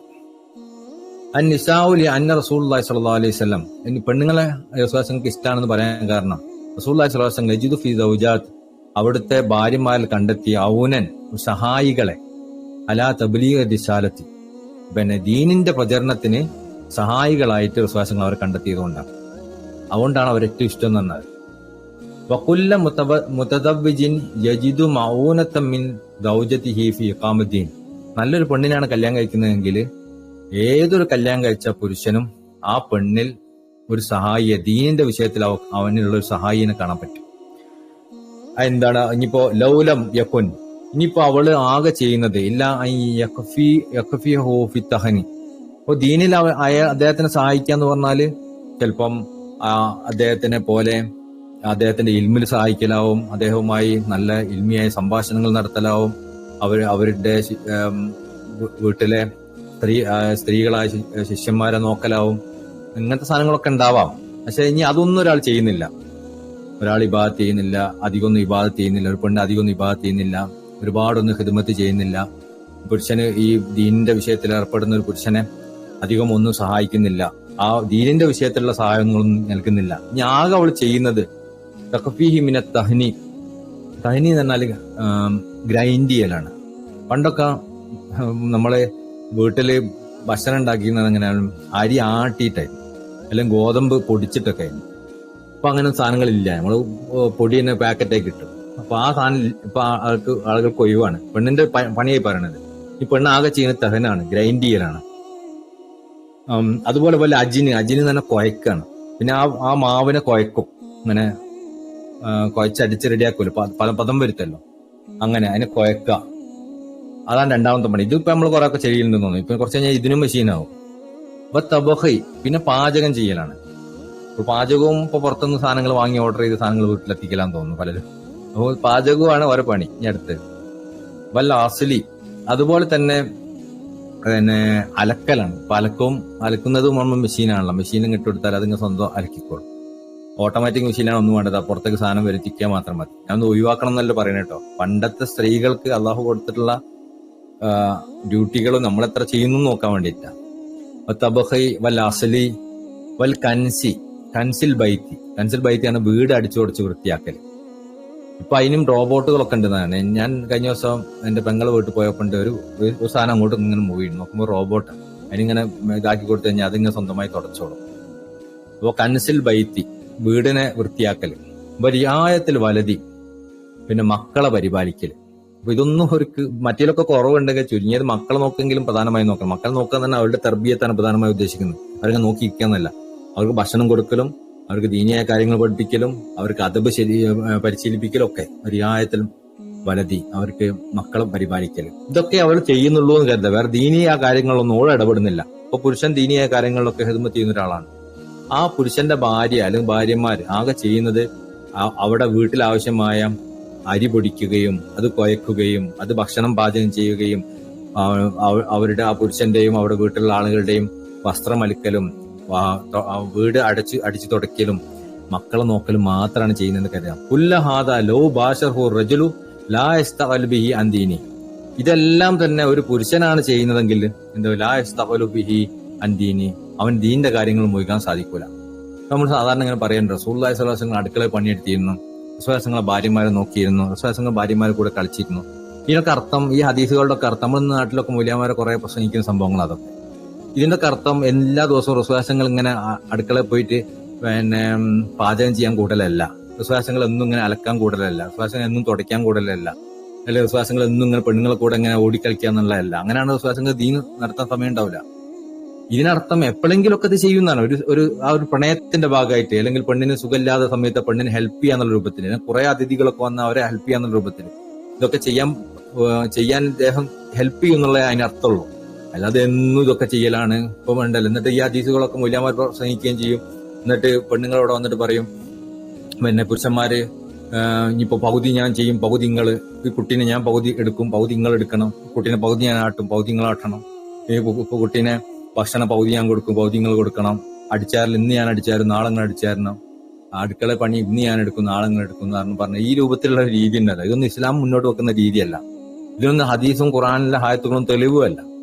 ഇതൊക്കെ എന്താണ്? ഇതൊരു സ്നേഹത്തിന്റെ പുറത്ത് ചില അഡ്ജസ്റ്റ്മെന്റുകൾ കണ്ടത്. എന്നും പെണ്ണുങ്ങൾ ഇങ്ങനെ ചെയ്യുമ്പോ ഒരു സ്നേഹത്തിന് അവളെ കൂടെ ഒന്നും പോയിട്ട് കുറച്ചൊന്ന് കൂടിക്കൊടുക്കുക, അല്ലെങ്കിൽ ഇങ്ങനത്തെ സാധനങ്ങളൊക്കെ അത്രേ ഉള്ളൂ. അതൊക്കെ അല്ല അതങ്ങനെ ആണുങ്ങളും പെണ്ണുങ്ങളും ഇപ്പോഴത്തെ ഇതൊക്കെ നമുക്ക് ചിലപ്പോൾ വലിയ അത്ഭുതമായി തോന്നും. ഇപ്പോഴത്തെ ഈ മോഡേൺ പെണ്ണുങ്ങളുടെയും ഒക്കെ ചിന്തകൾ ഇങ്ങനെയാണ്. നിങ്ങൾ ഇത് ആദ്യമേ പറയുവര്, ഞാൻ പകുതി ചെയ്യും പകുതി നിങ്ങൾ ചെയ്യും, നമ്മൾ ഈക്വൽ ആണ് നമ്മൾ വീട്ടിൽ എന്നൊക്കെ പറഞ്ഞിട്ട് അങ്ങനത്തെ ഒന്നും പെണ്ണുങ്ങൾ കല്യാണം കഴിക്കാൻ തന്നെ ചെയ്യരുത്. ഒരു വീട്ടിൽ പോയിക്കണം പറയണം. അപ്പോ ഇങ്ങനെ ചെയ്താൽ പെണ്ണ് ആണുങ്ങൾക്ക് ദീനിൽ മുഴുകാൻ പറ്റും. ഇനി ഒരു കാര്യം കൂടെ ശ്രദ്ധിക്കുന്നുണ്ട്, ദീനിൽ മുഴുകുന്ന ആണുങ്ങളാണെങ്കിലാണ്, ആണുങ്ങൾ വീട്ടിൽ വന്നിട്ട് ആകെ ചെയ്യുന്ന പരിപാടി ഇങ്ങനെ ഫോണിൽ തോണ്ടിയിരിക്കലാണ് എന്ന് കരുതുക. രാവിലെ ഇങ്ങനെ വരും, ഫോണിൽ തോണ്ടി ഇങ്ങനെ ഇരിക്കും, രാത്രി വരെ ഇതന്നെ, വേറൊരു പണിയില്ല. കുറെ ഇങ്ങനെ കത്തിയിരിക്കും, ഭക്ഷണം കഴിക്കും, ഭക്ഷണം ആയില്ലേ കഴിക്കും, ഭക്ഷണം കഴിക്കുക, വീട്ടിൽ കൊണ്ടുവയ്ക്കുക, എന്നിട്ട് എന്തെങ്കിലും കുറവുണ്ടെങ്കിൽ പെണ്ണുങ്ങളെ ചീത്ത പറയുക. ഇതാണ് ആണുങ്ങളെ പണിയെങ്കിൽ ആ ആണിന് ഇതൊന്നും ബാധകമല്ല. ഈ പണിയൊക്കെ ഓൻ പൗതി എടുക്കണം. വെറുതെ ഇരിക്കുന്ന ആണിനെ പറ്റിയല്ല ഈ പറയണത്. ദീനിൽ മുഴുകുന്ന ഇബാദത്തിലും ഹിദ്മത്തിലും ഒക്കെ ആയി മുഴുകുന്ന, ഫുൾ ടൈം ദീനിന്റെ കാര്യങ്ങൾ മുഴുകുന്ന, ദാവത്തിൽ മുഴുകുന്ന ഒരു പുരുഷനെ സംബന്ധിച്ചിടത്തോളം അദ്ദേഹത്തിന്റെ കാര്യങ്ങൾ ഈ പെണ്ണുങ്ങൾ ഈ രൂപത്തിലാണ് ചെയ്യണം. ഇനിയിപ്പോ ഒരു പുരുഷൻ അങ്ങനെ ചെയ്തില്ല എന്ന് കരുതാം.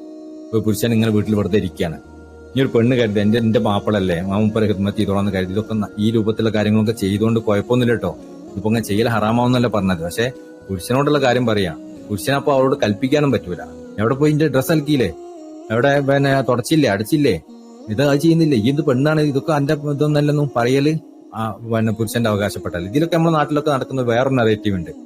പെണ്ണുങ്ങളെ കല്യാണം കഴിച്ചു കഴിഞ്ഞാല് അവക്ക് ഇങ്ങനെ കിടന്നുടക്കൽ മാത്രം അവളുടെ തൊഴിലുള്ളൂ, ഫുള്ള് കാര്യങ്ങളും ആണുങ്ങൾ ചെയ്യേണ്ടതാണ്, ആണുങ്ങൾ അവർക്ക് വേലക്കാരനെ വെച്ചു കൊടുക്കണം എന്നൊക്കെ പറയുന്ന സാധനം. ഒന്നാമതായിട്ട് അങ്ങനത്തെ പെണ്ണുങ്ങളെ കല്യാണം കഴിക്കാൻ ചെയ്ത് പുരുഷന്മാര്, ദീനിലുള്ള പുരുഷന്മാരാണ് ഇങ്ങനത്തെ പെണ്ണുങ്ങളെ കല്യാണം കഴിക്കാൻ ചെയ്യാറ്. കാരണം പെണ്ണുങ്ങൾ കല്യാണം കഴിക്കണം അവരുടെ ദീനിലെ ഹെൽപ്പിന് വേണ്ടിയിട്ടല്ലേ, അല്ലാതെ മറ്റു കാര്യങ്ങൾക്കൊന്നും വേണ്ടിയിട്ടല്ലല്ലോ. ഇപ്പൊ ദീനിന് വേണ്ടി ഹെൽപ്പിന് വേണ്ടിയാണ് അങ്ങനെ പെണ്ണിനെ കല്യാണം കഴിക്കണമെങ്കിൽ അവളോട് ദീനിന്റെ വിഷയങ്ങളെ പറയേണ്ടതുള്ളൂ. ഒന്നാമത്തേതായിട്ട് ഈ ഷാഫി മദഹബിൽ അങ്ങനെ കൗലുണ്ട് എന്നുള്ളത് ശരി തന്നെയാണ്. എന്ത് പെണ്ണുങ്ങള് ഇതൊന്നും ചെയ്യുന്നില്ലെങ്കിൽ കുഴപ്പമില്ല. എന്നാൽ ഷാഫി മദഹബിൽ തന്നെ അതിന് വിപരീതമായ കൗലുണ്ട്. അങ്ങനെയല്ല, അവിടെ ചെയ്യേണ്ടതില്ല എന്ന് പറഞ്ഞാല് കുറച്ച് അടിസ്ഥാനപരമായ കാര്യങ്ങൾ കഴിഞ്ഞത് ചെയ്യേണ്ടതില്ല എന്നാണ്. ഉദാഹരണത്തിന് ഭർത്താവിന്റെ കിടക്ക വിരിപ്പ് റെഡിയാക്കി കൊടുക്കുക, ഭർത്താവിന്റെ ഡ്രസ്സ് അലക്കി കൊടുക്കുക, ഭർത്താവിന് മക്കൾക്ക് ആവശ്യമായ ഭക്ഷണം കൊടുക്കുക, ഇങ്ങനത്തെ കാര്യങ്ങളൊക്കെ കഴിഞ്ഞാൽ കൂടുതൽ പണികൾ അവൾ ചെയ്യേണ്ടതില്ല എന്നുള്ളതാണ് ഉലമാക്കളെ ഷാഫി മദഹബിന്റെ ഒരു അഭിപ്രായം. ഇനി ഈ മറ്റു മതങ്ങളുടെ വിഷയത്തിന് അവർക്ക് നിർബന്ധമാണെന്ന്. ഒരു ഘട്ടത്തിലും പെണ്ണിന് വീട് ജോലികൾ ചെയ്യാതിരിക്കുക എന്ന് പറയുന്നത് പെണ്ണിന് പറ്റാത്തൊരു കാര്യമാണ്. ഇപ്പോൾ വീട്ടിലത്തെ അത്യാവശ്യമായ ഭക്ഷണം ഉണ്ടാക്കുക, അതുപോലെ അവിടെ ഡ്രസ്സ് അലക്കുക, അങ്ങനത്തെ കാര്യങ്ങൾ പെണ്ണിന് നിർബന്ധമാണ് എന്നാണ് മറ്റു ഉലമാക്കൾ മുഴുവൻ പറഞ്ഞത്. ഞാൻ സാന്ദർഭികം പറഞ്ഞെന്നുള്ളൂ. പിന്നെ നമ്മൾ ഈ പുരുഷന്മാരെ കടമ അതൊക്കെ പറയുന്നത് നമ്മൾ ഇതിന്റെ ഒക്കെ ഇടയിൽ പറയുന്നുണ്ട് കേട്ടോ. നമ്മളിത് ഓരോ സാന്ദർഭികമായി പറയുമ്പോൾ ഇതിവിടെ നിക്കാഹിന്റെ കാര്യം പെണ്ണുങ്ങളെ കാര്യം പറയുമ്പോൾ അത് പറയുന്നു, പുരുഷന്മാരുടെ കാര്യം പറയുമ്പോൾ അത് പറയും ഇൻഷാ അല്ലാഹ്. അപ്പൊ ഇവിടൊക്കെ ഞാൻ പറഞ്ഞല്ലോ, ദീനിന്റെ കാര്യങ്ങൾ നോക്കുന്ന പുരുഷനാണെങ്കിൽ മാത്രമാണ് പെണ്ണ് ഇതൊക്കെ ചെയ്യേണ്ടതുള്ളൂ. ദീനിന്റെ കാര്യങ്ങളൊന്നും ചെയ്യാത്ത വെറുതെ 99% പുരുഷനും ഇന്നത്തെ പുരുഷന്മാരെന്താ ചെയ്യുന്നത്? ഫോണിൽ ഇങ്ങനെ റീൽസ് കണ്ടിരിക്കല്ലാതെ വേറൊരു പണി ഒരു ചെയ്യില്ല. ദീന്റെ കാര്യം ഒന്നും ചെയ്യണ്ട, ഇബാദത്ത് ചെയ്യുന്നുണ്ടാ, അവര് ഏതെങ്കിലും ദീന്റെ ഹിദ്മത്ത് ചെയ്യുന്നുണ്ടാ, ഒരു പ്രവർത്തനം ചെയ്യില്ല. കുറെ അങ്ങ് തോണ്ടിയിരിക്കും, കുറെ അങ്ങാടി പോയി വർത്താൻ പറഞ്ഞിരിക്കും, കുറെ ടി വി കാണും. ഇങ്ങനത്തെ പുരുഷനോട് നമുക്ക് പെണ്ണിന് പറയാം, എനിക്കേ ഇവിടെ ഈ പണികൾ ചെയ്ത് നിങ്ങളെ വേലക്കാരി ആവാൻ വേണ്ടി മാത്രമല്ല അവിടെ വന്നത്, പണികളൊക്കെ നിങ്ങൾക്കും ചെയ്യട്ടോ, എന്ന് പറയുന്നുണ്ട്, ഒരു കുഴപ്പമില്ല. പക്ഷെ ദീനിന് പ്രവർത്തിക്കുന്ന, ഹിദ്മത്ത് ചെയ്യുന്ന, ഇബാദത്ത് ചെയ്യുന്ന ഒരു പുരുഷനെ സംബന്ധിച്ചിടത്തോളം അവന് ഹെൽപ്പ് ചെയ്യുക എന്ന് പറയുന്നത്, ഇങ്ങനത്തെ കാര്യങ്ങളിൽ അവനെ സഹായിക്കുക എന്ന് പറയുന്നത് സ്ത്രീന്റെ ഉത്തരവാദിത്തമാണ്. ഫൈദ, അതിനെപ്പറ്റിയാണ് ഷെയ്ഖ് ഇബ്രാഹിം യാസങ്ങൾ പറയുന്നത്. ഫൈദ ഇംറാഅത്തുൻ ലൈസത്ത് മിനദ് ദുനിയ, ഇത്തരം സ്ത്രീകൾ ലൈസത്ത് മിനദ് ദുനിയ, അവർ ദുനിയാവിൽപ്പെട്ട ആൾക്കാരല്ല. അതായത് അവര് ആഖിറത്തിലെ പെണ്ണുങ്ങളാണ്. അവർ ദുനിയാവിലാണ് നമ്മൾ കരുതരുത്. അതൊന്നും അങ്ങനത്തെ സ്ത്രീകളെ കല്യാണം കഴിക്കൽ ദുനിയാവ് തന്നെയല്ല, അത് ആഖിറാണ്. നമ്മൾ അതുകൊണ്ടാണ് മഹാന്മാർ പറഞ്ഞത് അങ്ങനത്തെ സ്ത്രീകളെ വർദ്ധിപ്പിക്കുന്നത് ദുനിയാവല്ല, അത് ദുനിയാവിനോടുള്ള ആഗ്രഹമല്ല, അത് ആഖിറാണ്. കാരണം അങ്ങനത്തെ സ്ത്രീകളെ വർദ്ധിപ്പിച്ച എത്രത്തോളം വർദ്ധിപ്പിക്കുന്നു അത്രത്തോളം ഇയാൾക്ക് ദീനിൽ ഇടപെടാനല്ലേ പറ്റുന്നത്. ഒന്നാമത്തെ അവരിൽ ഉണ്ടാവുന്ന കുട്ടികൾ അവൾ നോക്കും, പരിപാലിക്കും, അതവ് ശീലിപ്പിക്കും, നല്ല കുട്ടികളായി തീരും. പിന്നെ ബാക്കിയുള്ള സമയങ്ങളിലൊക്കെ ഇയാൾക്ക് എന്ത് ചെയ്യുക, ദീന്റെ ഹിദ്മത്തിനും ഇബാദത്തിനും ഒക്കെ മാറ്റിവെക്കാം. ഈ പെണ്ണ് അവളുടെ വീട്ടിലത്തെ കാര്യങ്ങളൊക്കെ ചെയ്തോളും. എന്നാൽ ഇപ്പൊ എന്തെങ്കിലും പ്രയാസം വരുന്ന സമയത്ത് ഇവർക്ക് സഹായിക്കേണ്ടെന്നല്ല, എക്സ്ട്രാ ഒരുപാട് ഇവന്റെയും മക്കളെയും ഉത്തരവാദിത്തങ്ങളല്ലാത്ത മറ്റു ഉത്തരവാദിത്തങ്ങളൊക്കെ വീട്ടിലുണ്ടായാൽ അവർക്ക് വേലക്കാരികളെ വെച്ച് കൊടുക്കൽ നിർബന്ധമാണ്. അതൊക്കെ വേറെ കാര്യം. അപ്പോൾ ഇതൊക്കെ ചെയ്യുന്നുണ്ടെങ്കിൽ, ഒരു പെണ്ണ് ഇങ്ങനത്തെ കാര്യങ്ങളൊക്കെ ചെയ്യുന്നുണ്ടെങ്കിൽ ആ പെണ്ണ് ദുനിയാവിലുള്ള പെണ്ണല്ല, അവള് ആഖിറത്തിലെ പെണ്ണ്, ആഖിറത്തിലെ സ്വത്താണ് അവള്. ബൽഹിയ ഔനുൻ അല ദീനി ഫി ഹഖ്ൽ മുസ്ലിം, ഒരു മുസ്ലിമിനെ സംബന്ധിച്ചോളം അവന്റെ ദീനിൽ അവന്റെ സഹായിയാണ് പെണ്ണ്, ആഖിറത്തിലേക്കുള്ള മുതലാണത്. ഫരിദാ ഖാലു, ഈ കാരണം കൊണ്ടാണ് പറഞ്ഞത്, റസൂലുള്ളാഹി പറഞ്ഞു ഇന്ന ഇംറാത്തുൻ സാലിഹത്തുൻ ലൈസ മിൻ ദുനിയ. അതുകൊണ്ടാണ് കാലു, ഇതാ കാലു എന്ന് പറഞ്ഞാലും ഈ പണ്ഡിതന്മാർ പറഞ്ഞ ഇന്ന ഇംറാത്തുൻ സാലിഹത്തുൻ, സാലിഹായ പെണ്ണ് ലൈസത്തുൻ മിന ദുനിയ, ദുനിയാവിന്റെ സ്വത്തുക്കൾപ്പെട്ടതല്ല. ഫരിദാ ഖാൽ റസൂലുള്ളാഹി സ്വല്ലല്ലാഹു അലൈഹി വസല്ലം, ഈ കാരണം കൊണ്ട് തന്നെയാണ് റസൂലുള്ളാഹി പറഞ്ഞത് ഹുബ്ബിബ ഇലയ്യ, എനിക്ക് ഇഷ്ടപ്പെട്ടവൾ ആക്കപ്പെട്ടു, പിന്നെ ദുനിയാക്കും, ഈ നിങ്ങളുടെ ദുനിയാവിൽ അന്നിസാവ് പെണ്ണുങ്ങള്, വത്തയ്യിബ് സുഗന്ധദ്രവ്യങ്ങള്, പുറത്തായിനി ഫിസ്സല, എന്റെ കൺകുളിർമ നിസ്കാരത്തിലാണ്. ഈ കാര്യം കൂടി പറഞ്ഞ ഒറ്റ പാരഗ്രാഫുള്ളൂ, അതുകൂടി കഴിഞ്ഞ് നിർത്താം. അൽ ഇംറാത്തു ഫിഹ അൽ വജുഹു, ഇത് വളരെ രസകരമായ സംഭവം. അൽ ഇംറാത്തു ഫിഹ വജുഹുൻ ഹസൻ, ഈ ഒരു പെണ്ണിനുണ്ട് വജുഹുൻ ഹസൻ, നല്ല സൗന്ദര്യമുള്ള മുഖം. പുരുഷന്മാരൊക്കെ മുഖം കണ്ടില്ല, പെണ്ണുങ്ങൾക്ക് മാത്രമേ ഇഷ്ടം ഉണ്ടാവുള്ളൂ. പുരുഷന്മാരെ നോക്കിയുള്ള അവസ്ഥ എന്തായിരിക്കും, ഒരു പരുക്കൻ മുഖമായിരിക്കും പുരുഷന്മാരെ. പെണ്ണുങ്ങൾക്ക് എന്തോ അള്ളാഹു അത് ഇഷ്ടപ്പെട്ടാക്കിയോണ്ട് അവർക്ക് ഇഷ്ടാവുന്നുള്ളൂ. ഇമ്രാത്തുൻ, ആ പെണ്ണുങ്ങൾക്കുണ്ട് ഫിൽ വജുഹുൽ ഹസൻ, നല്ല സൗന്ദര്യമുള്ള മുഖം. അല്ലദീ യദ്കുറുഹു ബി ജമാലില്ലാഹി തബാറക വതആല, അത് അള്ളാഹുവിന്റെ ജമാലിനെ, അള്ളാഹിന്റെ സൗന്ദര്യത്തിനെ ഓർമ്മപ്പെടുത്തും എന്ന്. അതുകൊണ്ടല്ല റസൂലുള്ളാഹി സ്വല്ലല്ലാഹു അലൈഹി വസല്ലം ഒരിക്കൽ ആയിഷാ ബീവിനെ ചുംബിച്ച സമയത്ത് ആയിഷാ ബീവി അത്ഭുതത്തോടുകൂടി റസൂലുള്ളാഹിയോട് നോക്കി. റസൂലുള്ളാഹിക്ക് അത് വിഷമായി. എന്താ അത്ഭുതത്തോടു കൂടി നോക്കിയാൽ ഒരു റസൂലൊക്കെ എന്നെ ഇങ്ങനെ ചുംബിക്കാമോ എന്നൊരു ഒരു ബോധത്തിലാണ് നോക്കിയത്. അപ്പൊ റസൂലുള്ളാഹിക്ക് ഒരു വിഷമമുണ്ടായി. അപ്പൊ ബഹുമാനപ്പെട്ട ജിബ്രീൽ അലൈഹിസ്സലാം വന്ന റസൂലുള്ളാഹിയോട് പറഞ്ഞു, വീണ്ടും അവർ നേരത്തെ ചെയ്ത പോലെ ചെയ്യാൻ. നേരത്തെ ചെയ്ത പോലെ ചെയ്തിട്ട് റസൂലുള്ളാഹി അവരോട് പറയുന്നുണ്ട്, ഞാൻ നിങ്ങളെ ചുംബിച്ചത് നിങ്ങളെ കണ്ടുകൊണ്ടല്ല കേട്ടോ, നിങ്ങളുടെ ഉള്ളിൽ അള്ളാഹിന്റെ ജമാലിനെ കണ്ടുകൊണ്ടാണ് എന്ന്. അപ്പൊ അതേപോലെ പെണ്ണുങ്ങൾക്കുണ്ട് വജുഹുൻ ഹസൻ, അവർക്ക് നല്ല സൗന്ദര്യമുള്ള മുഖമുണ്ട്. അല്ലദീ യുദക്കിറുഹു ബി ജമാലില്ലാഹി തബാറക വതആല, അത് അള്ളാഹിന്റെ ജമാലിനെ കാണിക്കുന്നതാണ്. അതുകൊണ്ടാണ് വിശ്വാസങ്ങൾക്ക് പെണ്ണ് ഏറ്റവും ഇഷ്ടപ്പെട്ടതാണെന്ന് പറയാൻ കാരണം അള്ളാഹിന്റെ ജമാലിനെ കണ്ടതുകൊണ്ടാണ്. തീബു ഫീഹി, പിന്നെ വിശ്വാസങ്ങൾക്ക് സുഗന്ധദ്രവ്യം നല്ലതാണ്, ഇഷ്ടമാണെന്ന് പറഞ്ഞില്ല. എന്താ തീബു ഫീഹി റായിഹത്തു ത്വയ്യിബ, അത് അതിൽ നല്ല സുഗന്ധദ്രവ്യത്തിൽ നല്ല മണമുണ്ട്, പരിമളമുണ്ട്. വാസ്ലുഹു ഫിൽ മിനൽ ജന്ന, ആ പരിമളത്തിന്റെ അടിസ്ഥാനം എവിടുന്ന വരുന്നത്, സ്വർഗത്തു നിന്നാണ്. ഇപ്പൊ സ്വർഗീയമായ ഓർമ്മകളാണ്. ഇപ്പൊ വിശ്വാസങ്ങൾക്ക് നല്ല സുഗന്ധദ്രവ്യം കിട്ടുമ്പോൾ സ്വർഗത്തിന് ഓർമ്മ വരും. അതുകൊണ്ടാണ് വിശ്വാസങ്ങൾക്ക് സുഗന്ധം ഇഷ്ടമാണെന്ന് പറയാൻ കാരണം. ഇത് രണ്ടും വിശ്വാസങ്ങൾക്ക് ഇഷ്ടപ്പെട്ടതാക്കപ്പെട്ടിരുന്നു. വലാഖിൻ ഖുറത ഐനി ഫി സ്വലാ, പക്ഷെ വിശ്വാസങ്ങളുടെ കൺകുളിർമ എന്ന് പറഞ്ഞത് അത് രണ്ടും ആയിരുന്നില്ല.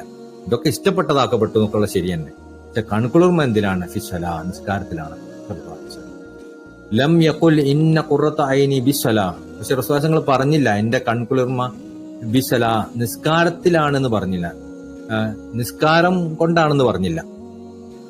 നിസ്കാരം കൊണ്ടാണെന്ന് പറയുന്നതിന് പകരം നിസ്കാരത്തിലാണെന്ന് പറഞ്ഞു. പ്രശ്വാസങ്ങളുടെ കൺകുളിർമ നിസ്കാരം കൊണ്ടാണെന്ന് പറയുന്നതിന് പകരം നിസ്കാരത്തിലാണെന്ന് പറഞ്ഞു. വലാഖിൻ ഖുറത ഐനി ഫിസ്സലാ, നിസ്കാരത്തിലാണെന്നാണ് പറഞ്ഞത്.